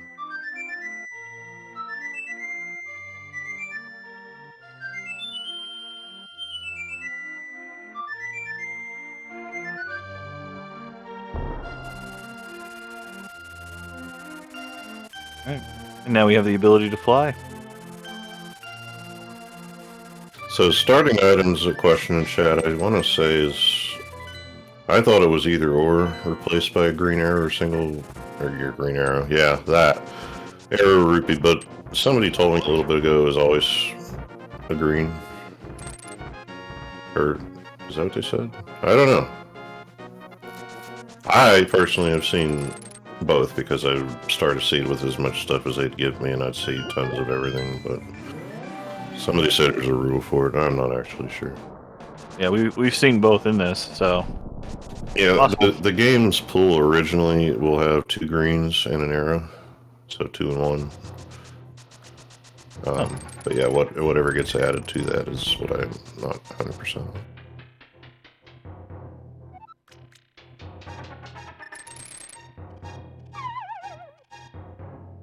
Our first Dark World, or Dark Mountain checks.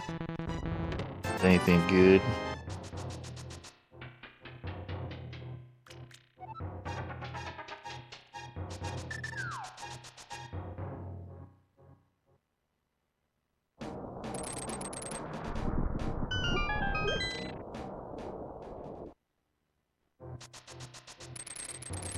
I just found it's a SMZ3 interesting because it's the only one I know of that doesn't have progressive bows. I don't know if you know of any others that don't have progressive bows. But... Zelda 3 started that way and then didn't, and then a couple modes started to come back. This is where I'll take my platform to say I prefer non-progressives. But I understand the reasons everybody has for wanting one or the other. It's just, to me, if you're going to have 2 bows, you might as well 2 everything. And it does look like Ether is our entrance into the rock, so we are just bow mode.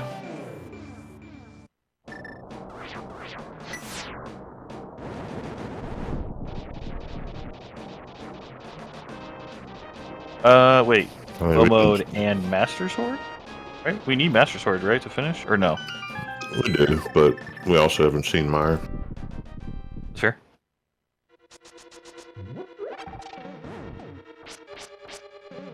For all the things we like to worry about in this randomizer, usually finding the swords, especially in a full mode, is not one of them. I mean, now, Mark, timestamp this, just in case. Well, we've already skipped over 2 shields, so, you know, anything can happen.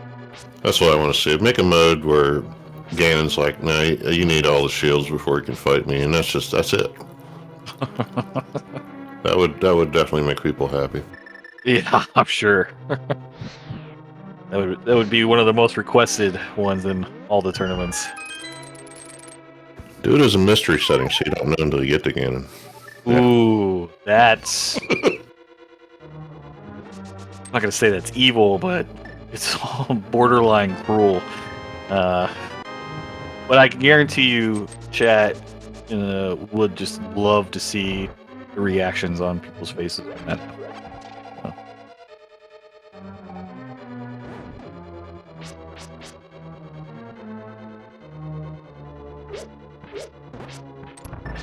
Alright, Tony's got his mitts. Now we just need to see where he goes on this.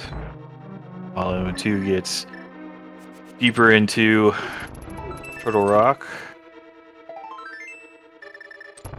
Easily avoiding some of the most damaging enemies inside Link path.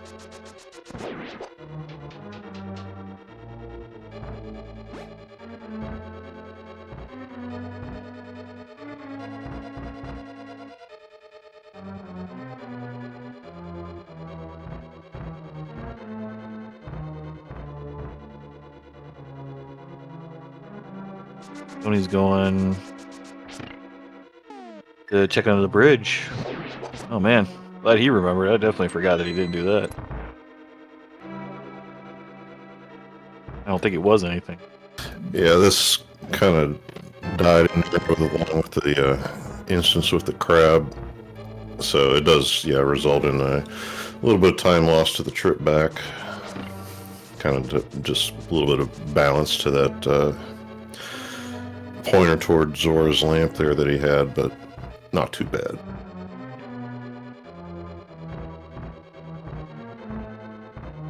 But for sure was like, well, better not leave this any longer. Mm-hmm. So go mess one thing you want to do for sure, basically. And Tony's side is going to have the anthem go off. Another opportunity to stand if you choose. While mm2 uses the mirror effectively to check. Mirror Cave? I think it's called Mirror Cave. Just make it up. Mimic Cave. He was an M. M-I. But yes, you do need a mirror for it. Alright. Tony's going to give us our first checks over by Meyer. Whether he goes in there or not. See? Let's get a look at. Okay, so no bomb or no quake needed officially.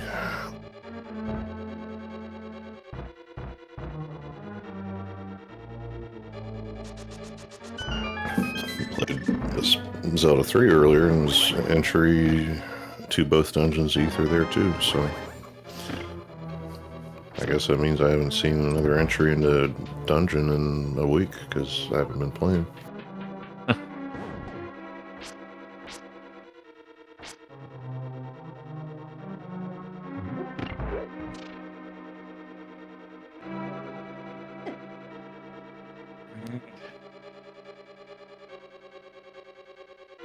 You're gonna go. Oh, check Agna. Another one. Yeah, definitely a good time for it. This is good. This is good. It's good exercise of the memory here. This is not an often a time where you remember these things. No doubt. Or have a pen and paper on the side going, check this.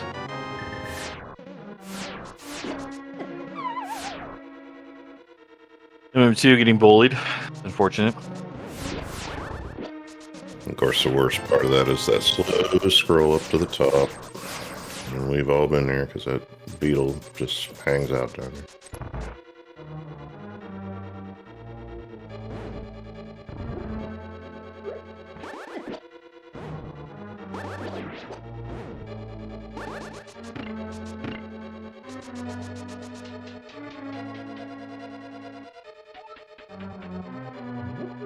Did you see what that was on the ledge? I didn't see And it. just supers.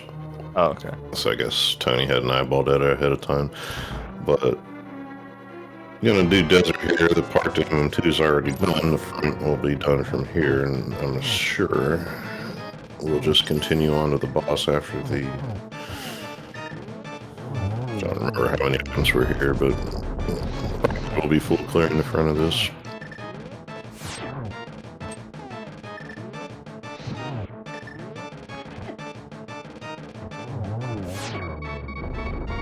Alright. Calm down, MM2. Well, people like to deal with the beeps. I don't, because there are many instances you really just don't want to die, and they start sooner when you have it set up like that. In case you're not watching your health bar.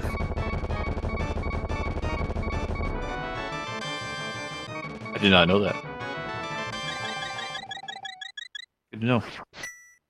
Little things.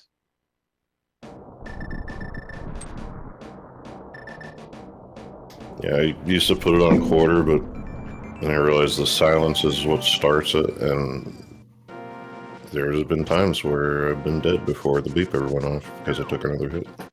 Interesting. Alright. This is the first time we're going to see Bio Cave, too. Oh.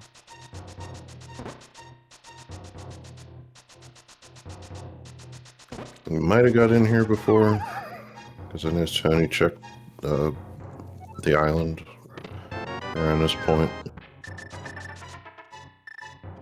True. Alright. Well, like Death Mountain is a no-go for the bow. And is following up where Tony just was. While Tony takes care of the snakes. I forgot what they're called. They're called snakes. You got it. Thank you. Thank you. That's okay, because you know what, I get Lanma and Moldering backwards to this day, so. You know. Okay, yeah. It was really for chat to step in and just interact. Obviously. We've lost them all at this point. It's fine. Anyway, so yeah, everybody's gonna end up converging here on Lower North. Or meantime, I'm thinking Croc's just saying, "Am I a joke to you?" I mean, you wouldn't do Croc at this point, but if it's just there, it's like, well. I mean, realistically, I think the only way they're gonna check Croc is if they haven't found anything after going through Lower and Upper North Fair. They still got Bowl Mountain to go through.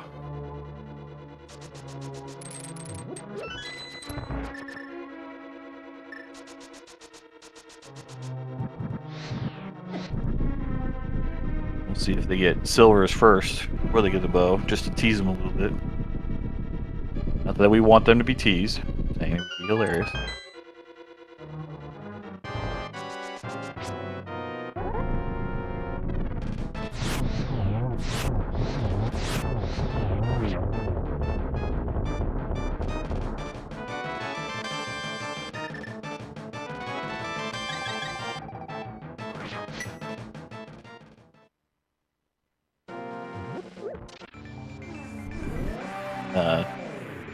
You're a brave man to Google something that someone in chat.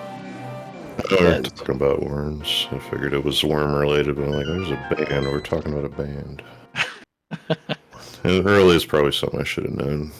but I'm kind of more of like the Beetlejuice sandworm. That's my Nice reference. a plushie here of it. It's not mine. I still don't know if it actually has a name. I mean, it was good enough to be even come back in the second Beetlejuice, so. Yeah. That was the first thing I was like, it's the thing, I seen it. Yeah, it was a good time. Great reference, though. I don't know how old our audience is, but, you know, kids these days just won't understand. Yeah, I actually remember the year that, a little before this game, I think. I'm not actually sure.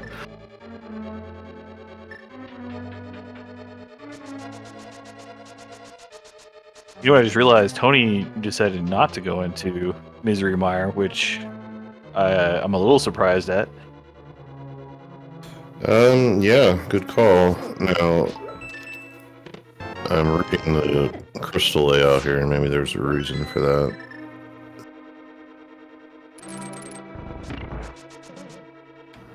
But if there is, I don't know what it is. Oh, that is a good point. This is actually, I don't even know what is MMC going to do about Vitrus. It's a long fight, no matter what. Swag all over the place, I'm guessing. I guess.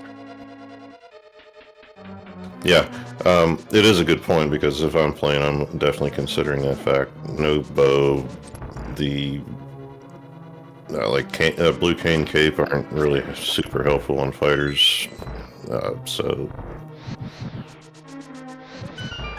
Oh, I've seen people use the blue cane in there, and it's so laggy.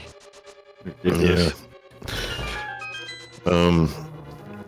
Still though, even then I'm thinking maybe we go to Lower Norfair first instead of TR, but I'm sure there's just something I'm not thinking of.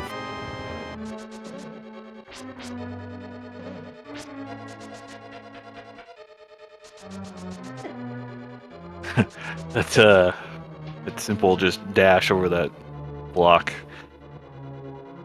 Seems so trivial, but it saves just enough time. I think it's worth it. First or second try saves time. It took me a while to figure that out, because I struggled, and I was like, let me just dash around, because that's the other cool part. It saves more time if you don't have boots, so I'm not aware of a way to do it without boots. Yeah, I've only ever seen it with boots. It is crazy though, because actually, now that I think of it, not only do we not have a good way of dealing with the boss, but there's only 2 items in here, and MM2 just found out those 2 items were not. They were nothing. So. Yeah, it's just full send mode, I think, here from MM2. Might still not be feeling great about the Zor thing. I don't know, but I know he's got confidence in both these games at this point. I'm curious to see exactly how this gets handled, to be honest. Yeah. Let's say you're in this situation. Are you just gonna start going through dungeons, hoping to have Bo come up, or are you going to high valuable areas where there's a lot of items and that kind of stuff? Well, like I said, I'm going to desert, and then I'm going to Lower Norfair. You have everything you could really want down there. Do that, and then come back. The only thing there, and I think this could be factoring in, is that Upper Norfair or any of Norfair really hasn't been touched outside of Crumble Tower area. So if you're going early and Upper Norfair is not done, then you're walking away from it in order to get back here. Good point. So that's my analysis of the routing. Okay. Now, this is another thing. You can still do this. Half magic makes it okay. You can't save magic with sword swings because they don't do anything. It buys you some damage. Red mail also does not hurt. Yeah, but I don't think he has anything in his bottles, does he? Yeah, now he's gonna have to think about how to do the rest of this. It's important to know how the eyeballs work, and for those who don't, when they start moving, they're going to go where you are at the time. So what looked like a close call on a couple of those eyeballs there from MM2 was actually calculated. Now come the close call. Yeah, I don't really think you can calculate this guy. This guy is Not this one. You're trying to get him underneath your hammer as much as you can. Had one little slip up there, but gets through it. Good job. Nice job, yeah. That is not a trip you want to make again. Yeah, definitely. Alright, now we go on to Lower Norfair.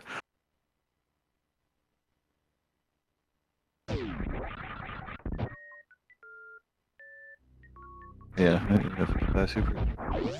There it is, just like that. Sure, why not? So, what do we want now? I mean... Or was this just carry through the door before we thought that we didn't need anything else? Sword, I guess. Probably a good... Yeah, that's probably a good call to make coming in here for a sword when you have charge and everything. Yeah, I mean, he does have charge plasma, so... doesn't have to... put down all his regular missiles and... from.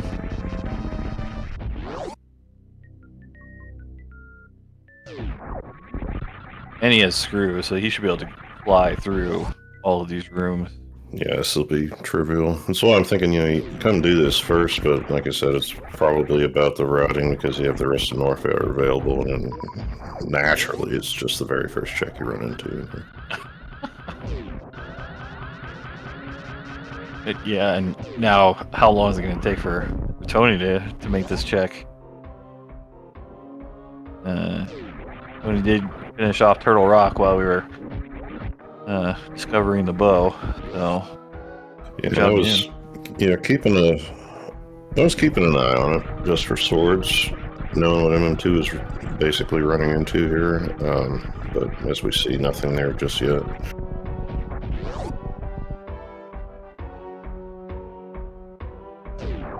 But when you're looking for a bow, all this stuff is perfectly valid. Choosing to do it over staying in the Meyer area could just be a head-to-head play, you know? Sure.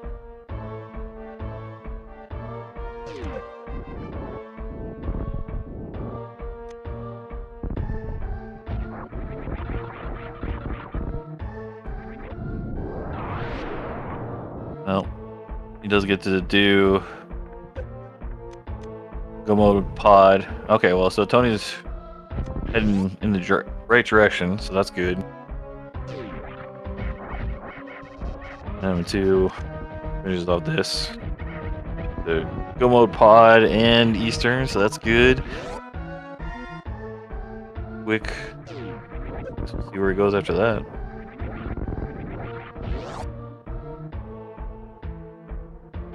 All right.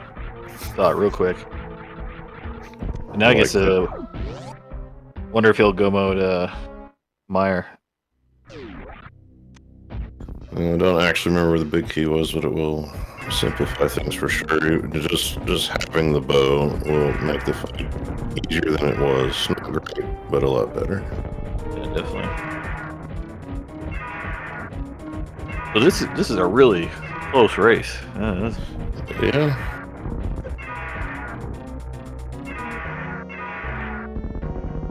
M2 obviously, is up a crystal.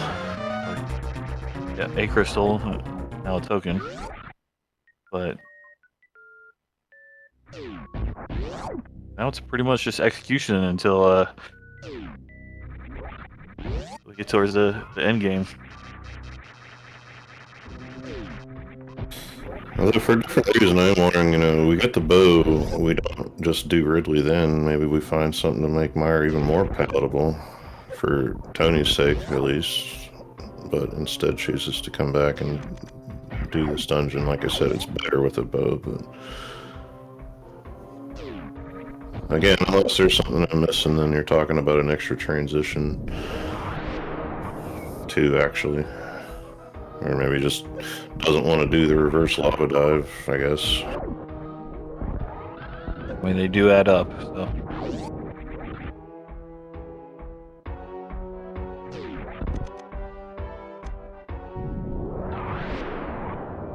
Yeah, Big Q is in the firelock chest, so. We're gonna just a little bit of swag there. I mean, you could just drop a power bomb.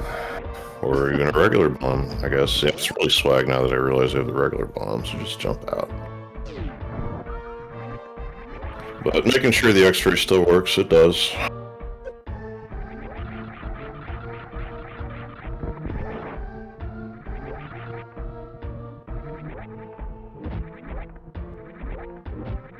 Tony's going for the boss, so we'll save some time on there.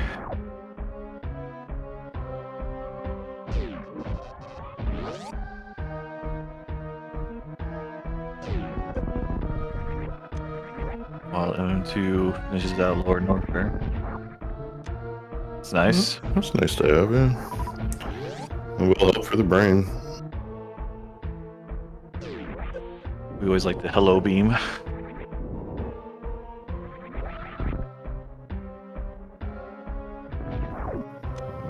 Yeah, I mean, and that too, at this point, it's just in case you needed in Gannis Tower or something, but sure, why not?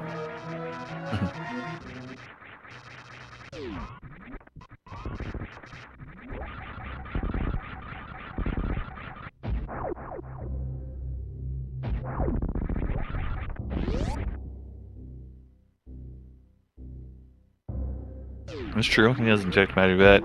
I bet he's hoping he doesn't have to, but. Well, the good news is Magic Bet can't hold 3 swords somehow. So yeah, that one I don't know when you would be getting to, but since there is stuff around it, I guess it costs it a second or a second and a half to get it. It's fine. And yeah, you might. I don't know how with the red mail, but take a bunch of damage in GT, I guess. Then you can have it. So the fact that he's still checking for the, that next sword upgrade, you think he's gonna go mode pod still, or what do you think? Well, this might be just so maybe in service of the idea that he doesn't have to go mode pod. Hopefully it shows up and then there's no question, I guess. Anything in Super Metroid is a hard thing to leave behind just because it's a side scroller, so you have to go from one room to the next. Sure. So if you have to come back, it takes a while.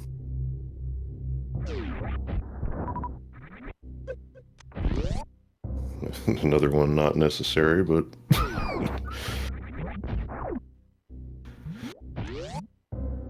it's when you learn those new tricks, you're like, you gotta show off, it's fun. Oh! So those are nice too, right? Yeah. If you happen to run into it, and you do, so there it is. It'll definitely make the Ganon fight a lot faster. Unless he just happenstance to come on to the next 3 upgrades for the sword. Oh, is he? Oh. Yeah, I was gonna say if it, we're gonna get a sword and quit as the silvers are real nice then.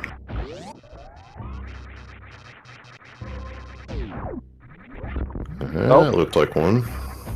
Yep. Okay. That was it. Go mode 158 and change. Pretty good time.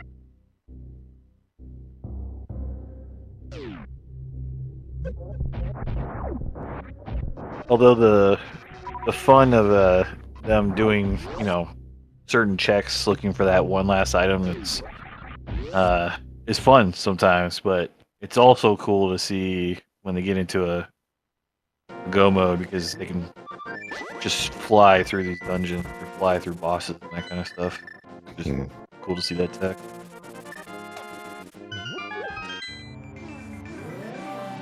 which we will see now on MM2 side.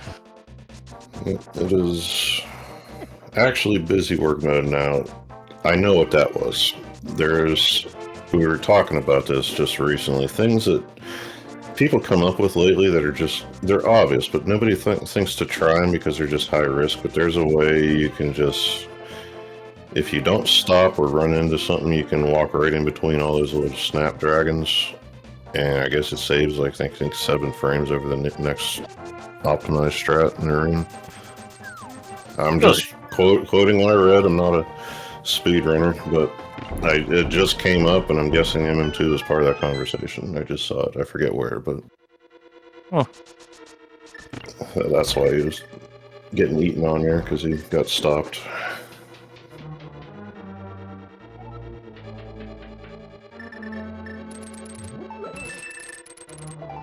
I mean, you're still seeing to this day, you know, world record, like, speed runs just happening. Like Super Metroid just had, you know, the any percent world record just beat by, it was Zenny, the Low Ice by Oats. I do know that, yeah, because Zost had that for a long time. Yeah, I mean, pretty cool if people put their minds and time towards it, and they just really good at getting through these rooms fast. And you see some of them, like MM2, come in and do the duel. And like MM2, Aussie, the guys that helped created this in the first place, you know? So, pretty cool to see. And we got our shield. You're welcome, chat. Well, Ice Palace exists. That's my first thought. We can turn that into the picket outside. Oh, that's dependent. Never mind. We're not going there. Darn. Yeah. Sorry about that. Oh, speaking of swag, did you see that? Yep. Auto stairs. Another runner who plays in here, Flipfield, told us about it. It's another one of those things that just the way it works is not as dependent on as many things as we thought it was. All you got to do is have the block down, so you can do it as soon as you come in. You basically can never mess up the timing to get through before you get run over. Cool. Now, why it works to drive you past the stairs, that I don't know. Yeah, that dash was super long. That was cool. Alright, we found our big key. Get out of here.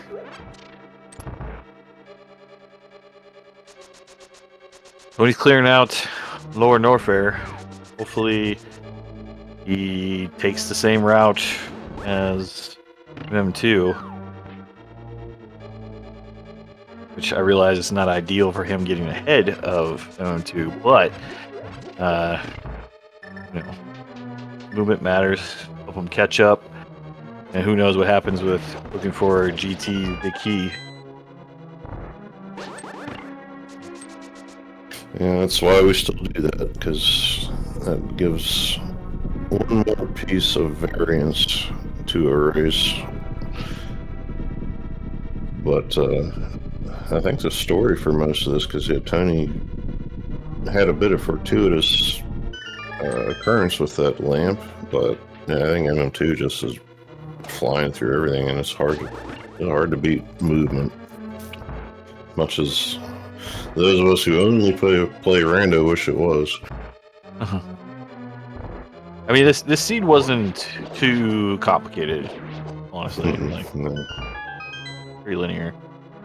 So, I think no matter what, they would have gotten to the same place pretty much the same way, even if they took a different path. But yeah, you're right. M2 is just flying through this. Tony is definitely flying through this as well. Just unfortunately a little behind him right now.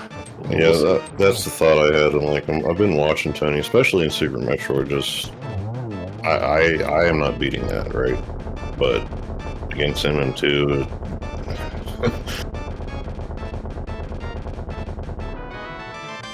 hey, here's another one. All right, very nice. Thank you, required boss. That otherwise means nothing. I mean, so there you go. Like, even if he doesn't check, uh, the same place that MM2 checked, he's gonna run into it, Yeah, very soon. So.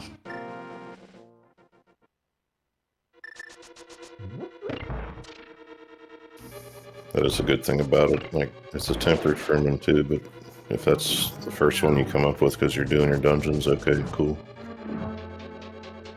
Don't get me wrong, tempered is a nice big jump from or for damage kind of thing. And then that of course again goes both ways, because once you find the 3 in a race, especially a heads-up race, I tend to find you hope not to find the 4th, because then that means, well, you went out of your way to find one of those. Or I do, because I check it way too much. That makes sense, but it's good because that one time you didn't check it, it's probably the answer. So game has a way of messing with your head a little bit. Yeah, it's just funny how many things that are just inherent to the game work out for the purposes of the rando, because if the gold sword was any bigger of a boost over tempered than it was, none of that would apply. Just has a way of making you weigh everything out. Yeah. Yep, one reason I like this game. Oh! Tony gonna give you your croc check. Nope. Sorry. Yeah, it's okay, he's got a sword.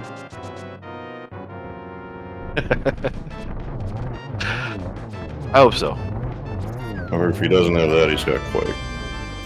Okay. Alright. So Tony does skip it. So as long as he... Yeah, so even though he skips Cathedral, he's still gonna get his sword, so that's good. Yeah, that's the nice thing about the ones on the bosses, except of course if they're on Argus and you check left side first. Definitely not speaking from experience on that one. M2 is gonna finish off Mother Brain first. Okay. Yeah, I wondered about this. There was a little itty-bitty discussion, and it was tournament related, about actually breaking down the time you might save here by doing this, since you don't have to go to the ship when you're done. So was the consensus, if there was one, that doing what MM2 now is doing is the faster way? Well, it is, and I think a lot of us knew, but I don't think we spent the time to really drill down into it, because the only thing with this is if you don't have enough of a loadout, then it's better off going to GT and getting something to help. So the only thing he's missing here is ice, and that's not that big of a deal. I mean, I guess not. Power bombs add some time, but... Oh, that's a good point, Jestro. Yeah. That, the whole lag or shaking, and then the steam and all that kind of stuff. Yeah. Remember that first room, because again, I never bothered learning this, but getting all 4 of those Metroids on as quickly as he did, with a small manipulation at the beginning, that's a good one to know. I heard, I don't know if it's true, but I heard that as long as you get troikas, whatever those little yellow rings are, as long as you get one of those in, the rest of them will come. Is that true, or? I don't know. The Rinka patterns. Rinkas, okay.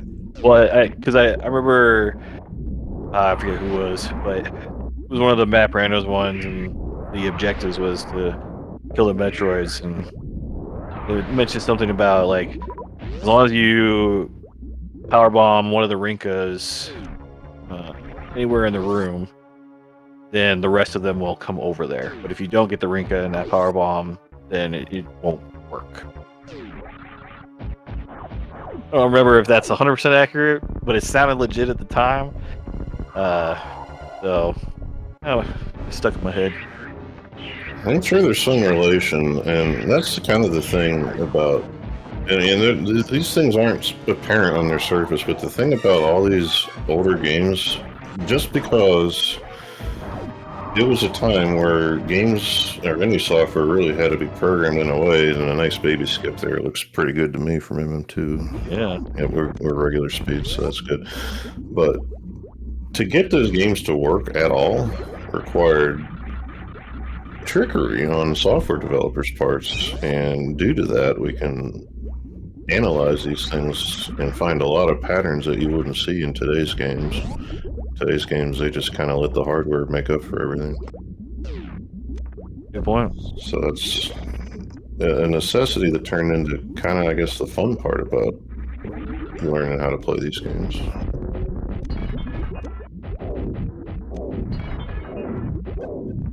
Part of the reason why these games even work together in the first place, if I understood correctly. Yeah. Oh, that's cool.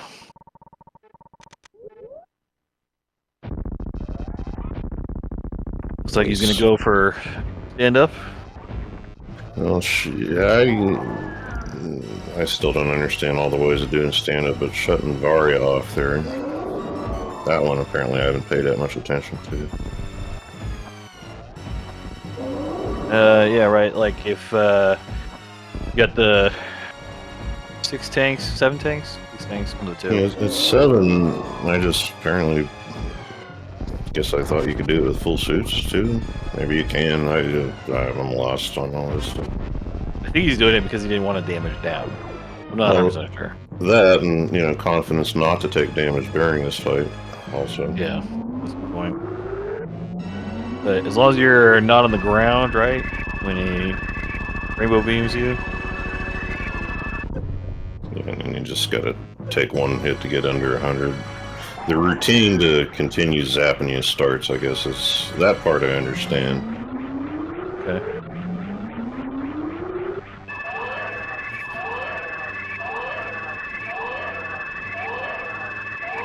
Yeah. I do know it saves you a lot of time, so. And it keeps you engaged, That way you're not bored while you're waiting for the baby to die. It's just that.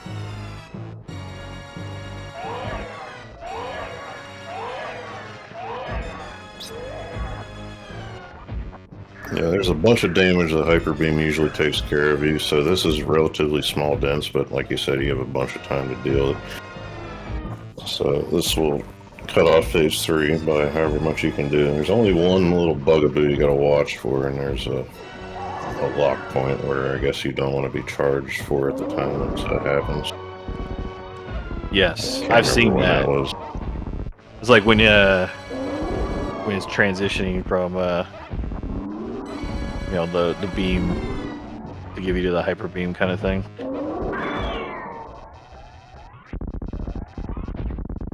So as long as you don't get the hyper beam and are charging at the same time, I think. He plays good. 6 shots, pretty good with no ice. So yeah. Best I've seen is just one hyper beam shot. And that was pretty cool.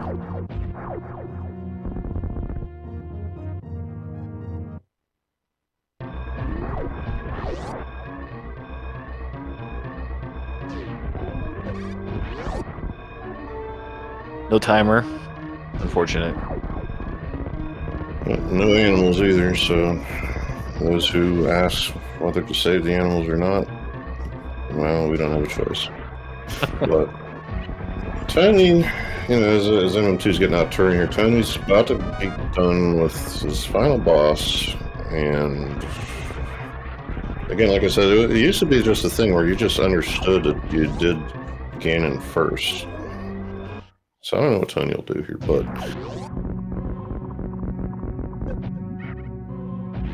he turned off his silvers. Which is interesting. I'm trying to think. I think that's hadn't turned them on yet. Yeah, there it is. You just realize when you fire one, because when you find them in Super Metroid or in, I think, one other circumstance, they're just off by default. Oh, okay. But yeah, that's about when most of us notice. It's like when you fired one, it's not sparkling. I do. I picked them up. Oh yeah. Clicked. Very nice by Tony. As M2 makes his way up to Ganon's tower.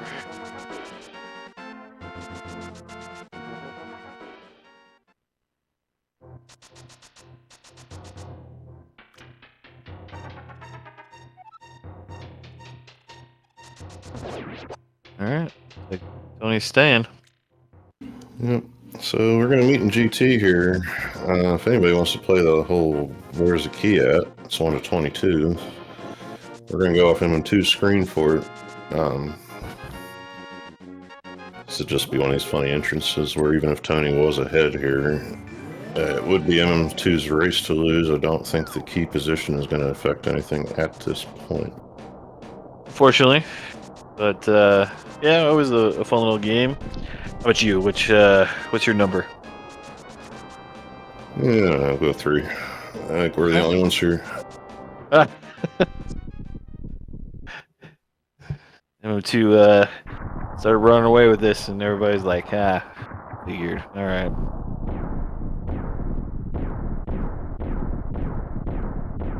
But even still, Tony has been playing amazing. So Yeah, no, that's not to be understated at all or dismissed. This is a performance that wins you most races. It's just, I mean, I'm in races with M2, okay? I think I'm doing okay at this point. I'm losing by 20 minutes. Tony's losing by 10.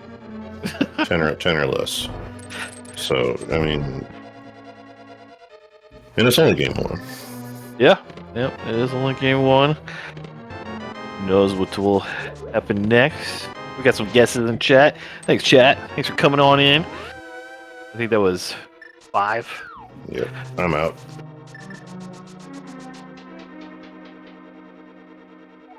I usually don't make my guess until after we find it. It's a good way to win. There's a sword to just here. I don't think I've ever seen anybody do that sequence in that room. M2 is a monster for not checking that other chest right away. Unbelievable. Yeah, I usually do right first. I guess, you know, it doesn't matter, but it's just trying to be different. Yep. Yeah, he had to do the swags. He had to do different stuff. Oh. That and the fact that, you know you're going to the right.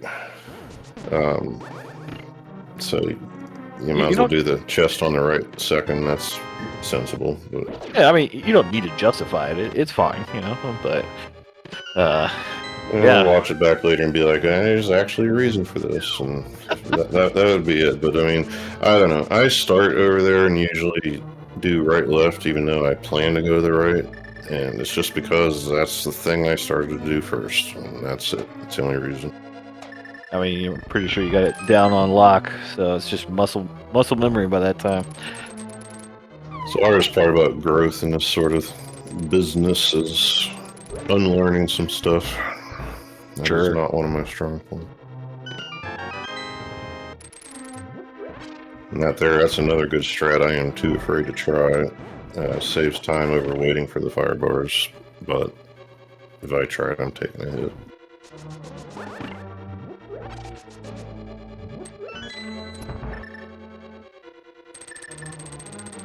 Didn't do the boomerang strat because he has the red one. Makes it hard.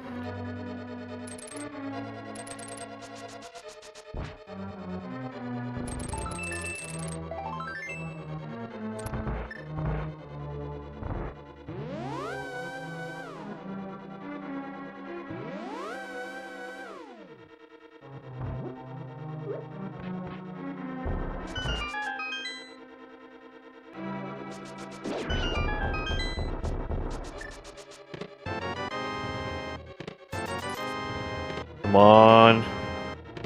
And booyah. Knew it was going to be that one. Don't know what number it is. 17. Thank you, Jestro. Yep. Unfortunately, we do have to go with Price is Right rules, and Gibby's going to take this one. So, congratulations.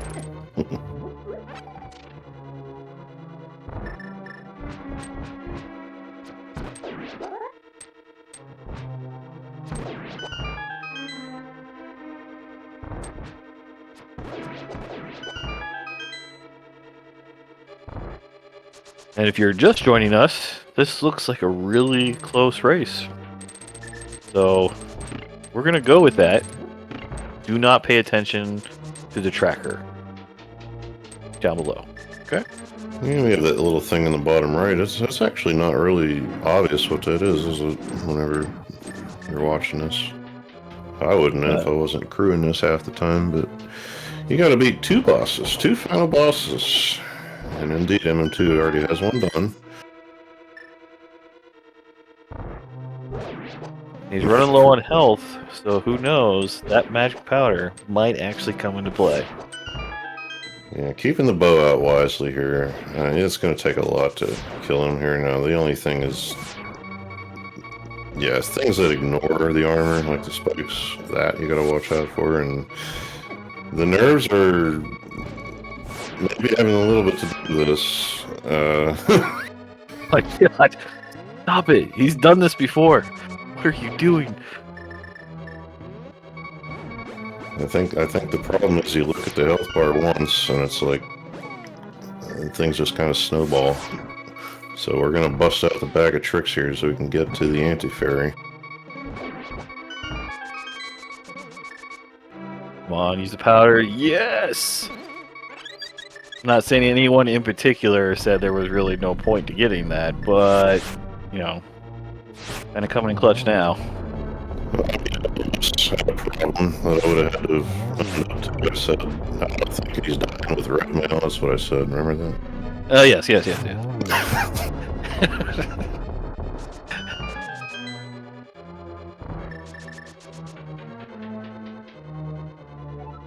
I mean, because of that, a whole bunch of hits in that one arena, and it's, yeah, that's how it happens, gets away from you. yeah, and because of that, Tony's like right on his heels. No. Good race within GT. I like it.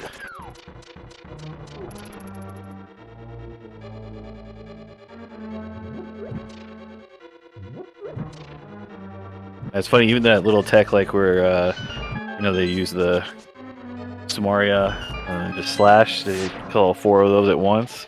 I remember going back and playing a long time ago, and then not trying to do that, but just seeing how fast I could kill them, and those little things, oh my gosh, MM2, those little things, pretty cool to see. Oh. And with that, Tony comes in the lead within GT.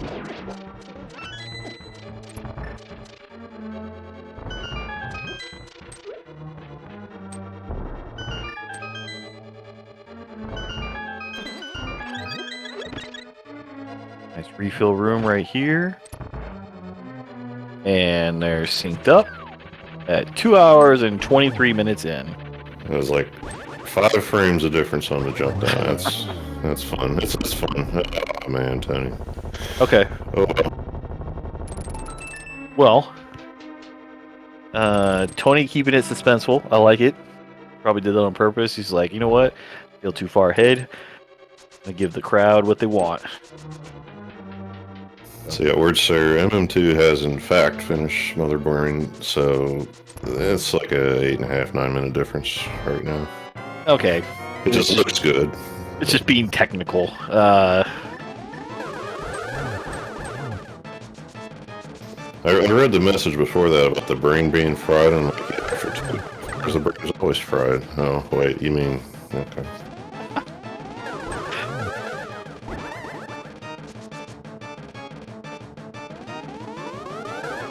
Oh, somebody just noticed the plat. Unfortunate. Yeah. All right.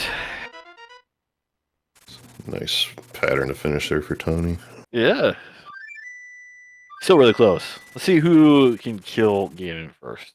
All right. Yeah, it's the race within the race. Yeah.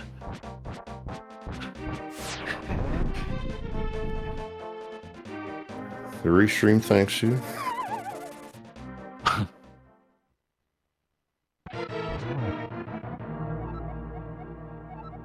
And soon to be bacon fried, yes. Probably taking that a little personal, but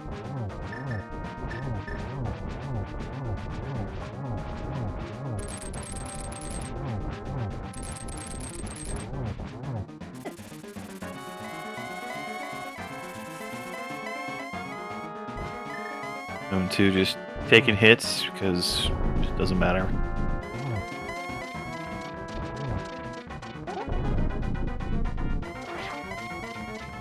M2 having the gold sword, not that big of a deal compared to the tempered, but still doing what he needs to do to keep on going. See how these silvers go.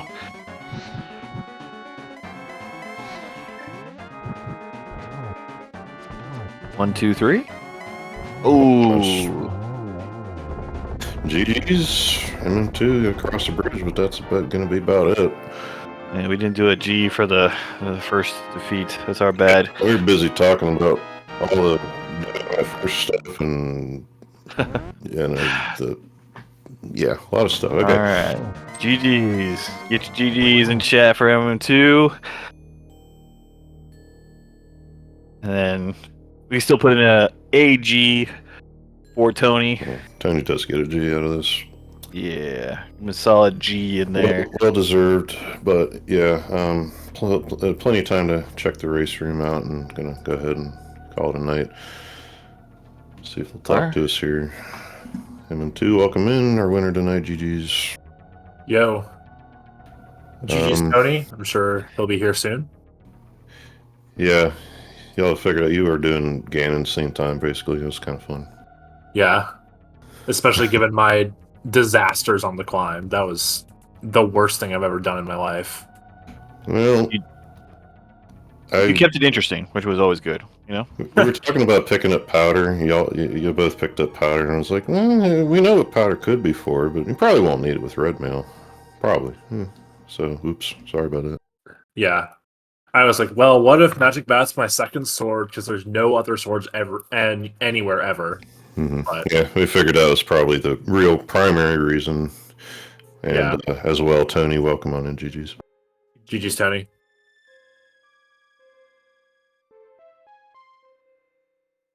Yeah, you guys both played amazing. Just very well execution, that kind of stuff. How'd you feel as far as the seed goes, as far as like, you know, progression towards whatever you were, you know, searching for and that kind of stuff? I think my favorite part of the seed was I got to do bowling skip twice, which was pretty epic. I was when you race legal BTW. It is inbounds, despite what it looks like. Well, we picked up X-ray, and Bond pointed it out immediately, and the first thought I had was like, I know I've seen some stuff happen at Wreck Ship before. I don't know we're going to see it this seed, and we see it twice. Yeah. So. Yeah. Real close, just in case someone wasn't watching. But, I don't know, I was walking into Wreck Ship, and I was like, well, I have the equipment for bowling skip, and I have bad enough, like, I have no suits, I have 4+1, which is kind of like the ideal amount of health for bowling skip. Like, I can control my health with space jump and just take a Kazan hit, and then I can pop reserves at the end and then take a Keyenter hit, and then I'll be in CF range easily, and then I can just make it basically be faster, because bowling is a long cutscene. So and then on the way back, it's kind of a no-brainer. I used Dragon to damage down, but for the longest time before Speed showed, I was like, well, I want Dre to stay alive as long as possible, because I want to have the option of getting a blue suit from Dragon and then carrying it to Wreck Ship for my mids. And then, so I was like, well, instead of going to Dragon from Swamp, I want to go to Bomba Sabon Desert and then do Meridia from the front, so that I can have more chances to find Speed or Ice and just have more stuff cleared before I make the call and go get mitts. But if I didn't find speed, I was probably going to kill Dragon next and then walk the blue suit the entire way to Wreck Ship Reserve, which is going to be pretty slow, but I mean, it's a required item. Yeah, there was another point of sync. Entered Meridia at the same time, just from opposite ends. So that was another fun point. Some pretty Tony, big brain stuff. Yeah. Tony, are you there? We haven't heard you. Yeah, I was about to ask. Okay. GG's too. Yeah, going into the match, I know that I have an execution disadvantage in both games. So finding the gravity suit, I kind of found it a little late. There really wasn't like a lot left. There's a world where maybe like Bo is in desert and you do pod and Eastern. You focus your pod Eastern before getting the gravity suit. Seeing the gravity suit was nice, but then seeing like the Varia and the speed after that made it very less likely that you were gonna miss that. By the time I found it, there was not that much left to check anyways. So, I mean, I was feeling okay, but I wasn't feeling too great. There weren't a lot of outs for me in this seed compared to others. Yeah, the seed kind of just played itself, assuming you didn't like hard dodge Pendant Swamp. Because you just do that, then you do Meridia, then you get your mitts, then you do Norfair at some point for your bow, and then you find you find your one sword on Helmasaur, and then your second sword in GT Hoperin probably. And I also got the last sword out of Cathedral, which was epic.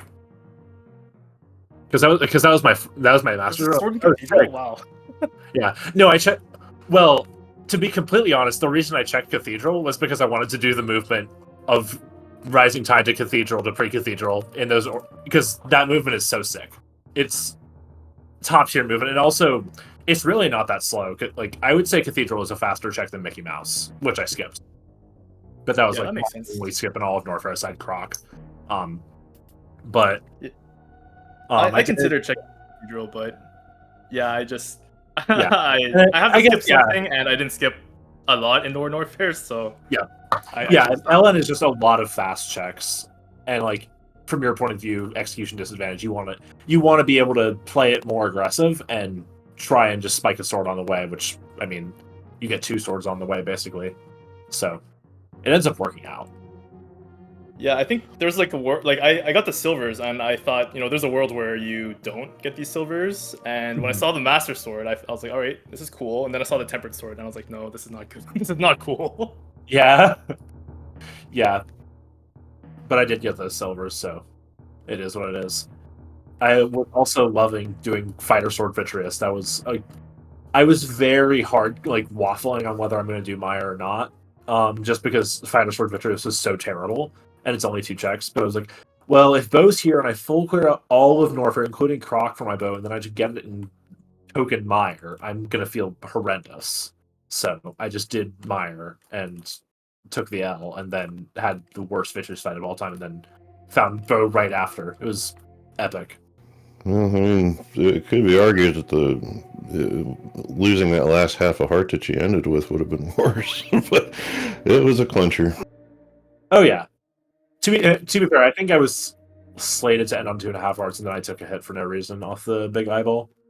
Yeah, I mean, just that the eyeball came up on top of you a bit, and that's the thing that's keeping him down there, which you did for the rest of it, but I'm freaking out over here, and I'm not even the one playing it.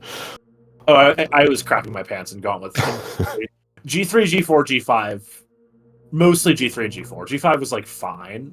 I was just praying to God that I didn't get owned by RNG, but that G3 was horrendous. Then the G4... No, I think this problem started in G2. And then G3 was the worst thing I've ever had happen in my life. And G4, I was just crapping my pants. And, yeah. And then it was not better on Lambo 2. But after that, I managed to get it all under control for the most part. Yeah, something that was mentioned before, and I guess this will apply in different ways to both of you. You're talking about things that work out because of a choice you made, or a way you played, or something that happened to you. So Tony got the lamp and the immediate pointer to go up the mountain on the first trip to Zora because, and only because, dying to the crab, which Oh no. Tony then went back to Houlihan to get the money before finishing that up, whereas you were up there without the money. So we Yeah. were wondering how much of a thing that was going to be, and I guess for you, MM2 are wondering, did that kind of stick in your head a little bit for a while, or? I was like, well, surely. I don't know. I wasn't really considering Houlihan as a possibility because I don't count on my opponents not being perfect in every way possible. But yeah, that's definitely like I've had matches where that stuff sort of happens. I think there was I want to say SG Live Online versus Zeb. No, it was Dash Mystery. It was Dash Mystery versus Zeb. First round of playoffs, no, it was game 2 because I 2-0'd him. I died, and I died and lost like 5-ish minutes of progress. It was SM area rando, and I decided, okay, instead of going to right criteria, where there's 2 portals, I'm going to go to Retro Brinstar, which is way slower, 1 portal, and then that ended up being Green Brinstar with 2 one-ways to the other 2 portals, and Gravity Suit, which locked the entirety of the rest of the seed, and he didn't do that and got stuck in like some other crap, and I ended up winning that match because I died there, which was really, really silly and shouldn't have happened, but sometimes these things happen. Yeah. But as to a match that just happened rather than a match from a year ago, I don't know. I was like, well, it's how it goes. If I get owned for not sequence breaking the mountain, then oh well. Surely something else will happen in the rest of the seed, or my execution will carry me. Yeah, seeing the lamp there, there's like a world where like you don't get that lamp and you like sequence break the mountain anyways. So I wasn't feeling too good about that lamp there. I wasn't feeling bad about it, but I would have felt better if it was something like a glove or something that was really, really useful. Yeah, exactly. But yeah, seeing the morph there, knowing that it was just lamp, like I wasn't feeling too strongly either way. Yeah, I was like, surely it's morph, and then it was lamp, and I was like, come on. Like even if it's morph there, like you're gonna get hard locked into it sooner rather than later. So like getting that morph early isn't gonna be a huge deal for me, I don't think. Yeah, I mean it will save time. Like you won't have to double dip Eastern. You won't have to, well, in theory, you won't have to do a bunch of other inefficient stuff in the early game. But if like something goes bad later, and like your checks start to dry up, then like that time advantage can easily be neutralized. Right. Like if we don't already have Dark World, or if you don't already have Morph, like the amount of time that you're losing in the early game is not as big as if it were like in the later game. Yeah, exactly. Yeah. It's really all just about getting out of the early game mostly unscathed, and then get into mid game and make intelligent decisions, and then also don't get owned by something. Yeah, I guess I kind of latched onto it because it's one of those things for me where, in these long games, something goes wrong early, and if you could have something that happens as a result of it that kind of buys you back a little bit of the loss, it feels good, I think. But it's like you said, how much did it matter in the end? A little, but it definitely felt better than dying at or before Ice Rod Cave and then going to Zora for nothing. So it was definitely a good feeling. It just wasn't like I'm gonna win this race feeling. Yeah. Yeah. No. If that's the bow and the lamp isn't screw attack, then things are very, very different. But such is life. Anyways, GG's. Thanks to Scoop and Bond for comms and Gesture for tracking. Yeah, we'll game 2 and game 3 potentially scheduled soon. TM. Can't believe you would tell me to join this tournament just to knock me out. Hey, GG's MM2. Looking forward to the next one. Yeah, absolutely.